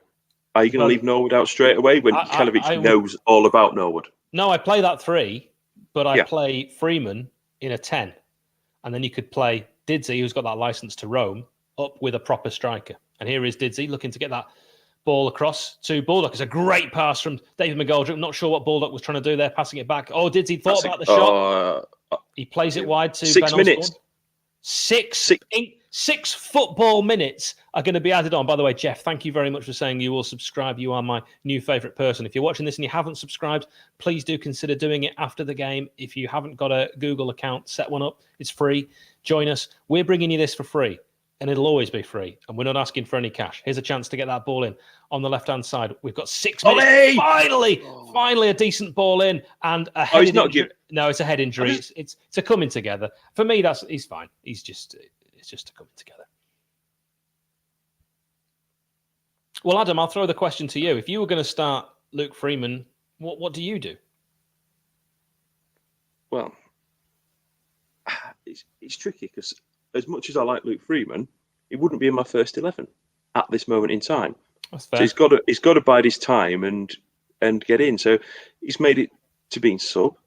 Could he have come on today? Potentially so, but he's gone with strikers. Mousse was the first one to force the hand. But as much as I like Luke Freeman, he he would be one of my substitutes. He wouldn't be in my first 11 at this moment in time. Hey, good to see Just being brutally honest. We're on the same page with Chong as well. I agree with a lot of what you've said about Freeman. Chong has been given man of the match. I think that's only fair. He looks like quite the player. He's not been able to get in the Manchester United first team, but hey, that's never easy. Sometimes players have to go away to come back. So a bit of a delay here with, a head injury for the number 3. Is that Pedersen or Roberts? I can't remember. That's Pedersen. Pedersen, the number 3. Oh, it might be Roberts then. So he went down, and he's fine, we're pleased to say. 6 minutes of torture remain. Would you rather watch the final 6 minutes of this game or your own mother fall down a flight of stairs? That's the question. That's not even that's not a question. Thanks, Jeff. Top man. Jeff is my new favourite viewer. Please do subscribe. Now, here's a chance for the Blades with Sander Berger. We take a free kick backwards when we're losing 1-0 at home. I will never, in a month of Sundays, understand that. Can Didsey get a ball anywhere near the Birmingham box? We play it out wide to Ben Osborne. They've got everyone back, and why wouldn't they? It makes sense. Their game plan, absolutely superb. Lee Bowyer, masterful with his tactical decisions today. Great ball into the edge of the box. Chance for the Blades to try and get this equaliser pop shots. No. I've got no time for that now. We're not in pop shot territory. We're in play the right ball territory. Give Sharp an opportunity. A chip ball over the top or a low driven cross. These floated crosses haven't worked. There's too many big bodies for Birmingham. Play a low cross because it can get a deflection off anyone. Whip it across, see what happens. Here's a chance for Ollie McBurney, pal. Lays it back to Needs to be in the middle, Ollie. You need to be in the middle. Get in the box. Here's a chance for Didsey. He plays it quicker. That's better. That's what I want to see. No, really. Not the shot, but the incisive passing. That's what I want to see. So when Didsey played it in quickly and he got the ball back, that was the opportunity for Didsey to play the ball into Sharp, number 10, again. And he didn't. Or go out wide to McBurney. But the shot, no. Well, this is where Ollie McBurney has got to get himself on those big centre halves and stick him in the middle. That's what Ollie McBurney's good at. Yeah. Not running from 30 yards out with the ball at his feet, because he doesn't score 20 yards. Just doesn't happen. Naylor's spot on. It's as tough a watch as last season. Adam, on a scale of 1 to 10, how worried are you? I'm not worried. It's the first game.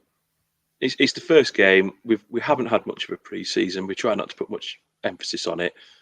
I'm not panicking. I'm not worried. We'll be in the top 6 come May.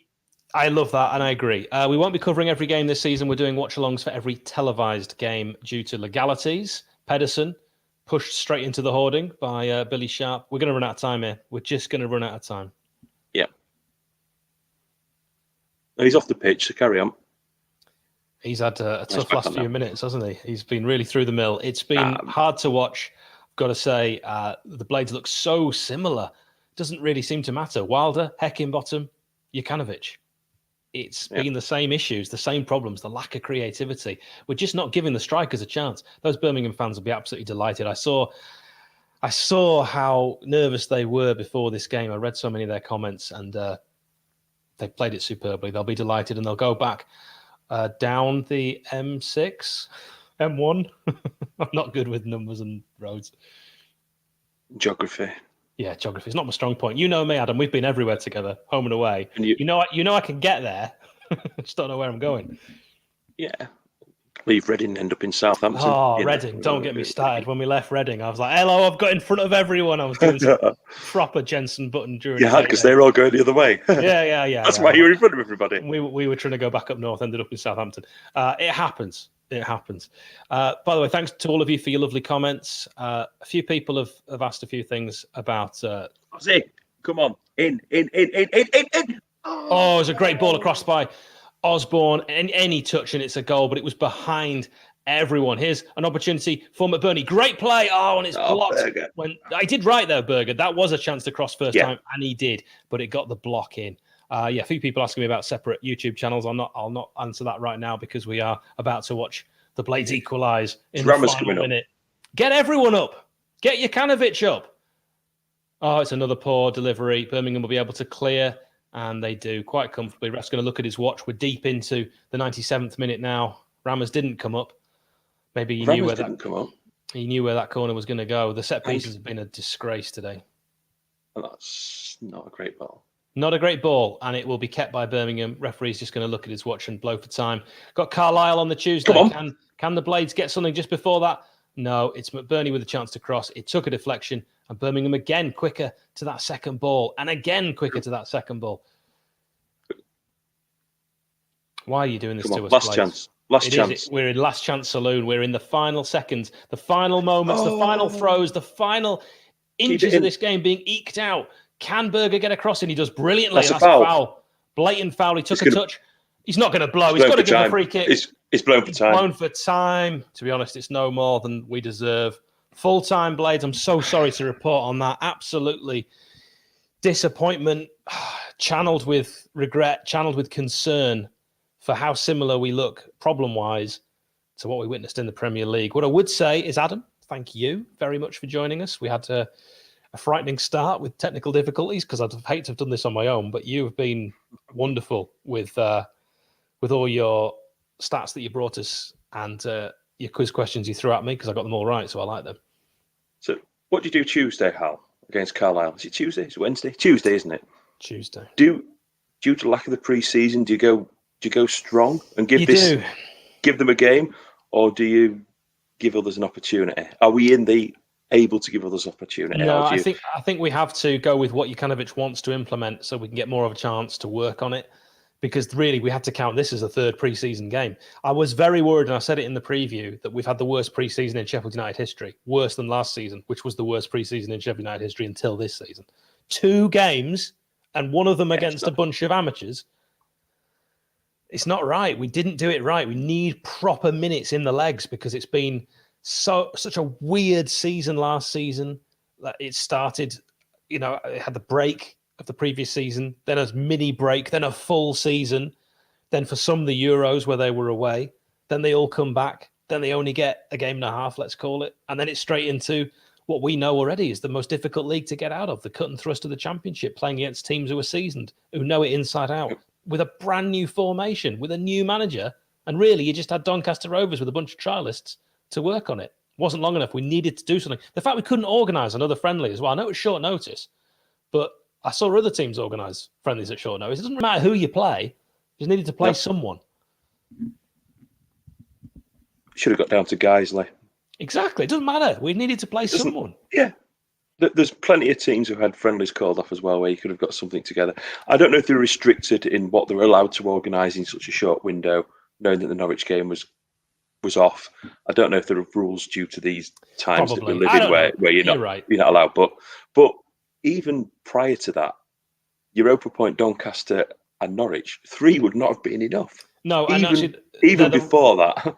They're the wrong friendlies anyway. Thank you very much, by the way, Jim Phipps. Love hearing from you. Always appreciate your comments. I'm not going to die on the hill of we didn't organise friendlies well enough because I wasn't involved in that. And I don't know. I don't know how hard it is to organise friendlies. Although, looking at it, if I'm playing Football Manager, I'm not organising friendlies against Europa Point, Norwich, and Doncaster because that isn't what we're going to face in the Championship.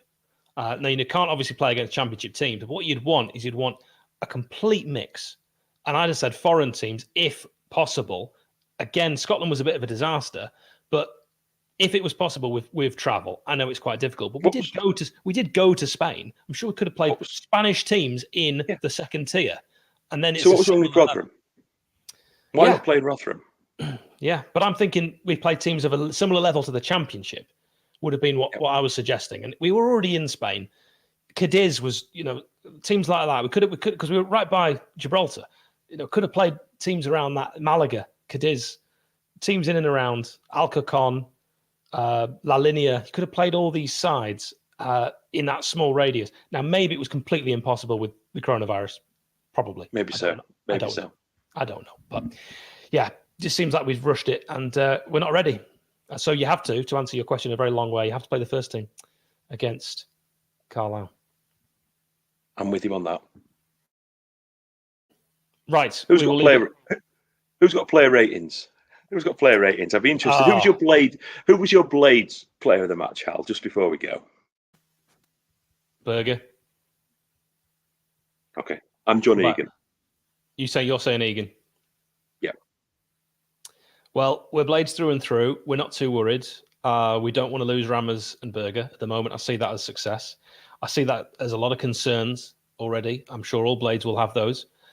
Fantastic to see the Bramall Lane crowd again. That's for me the highlight.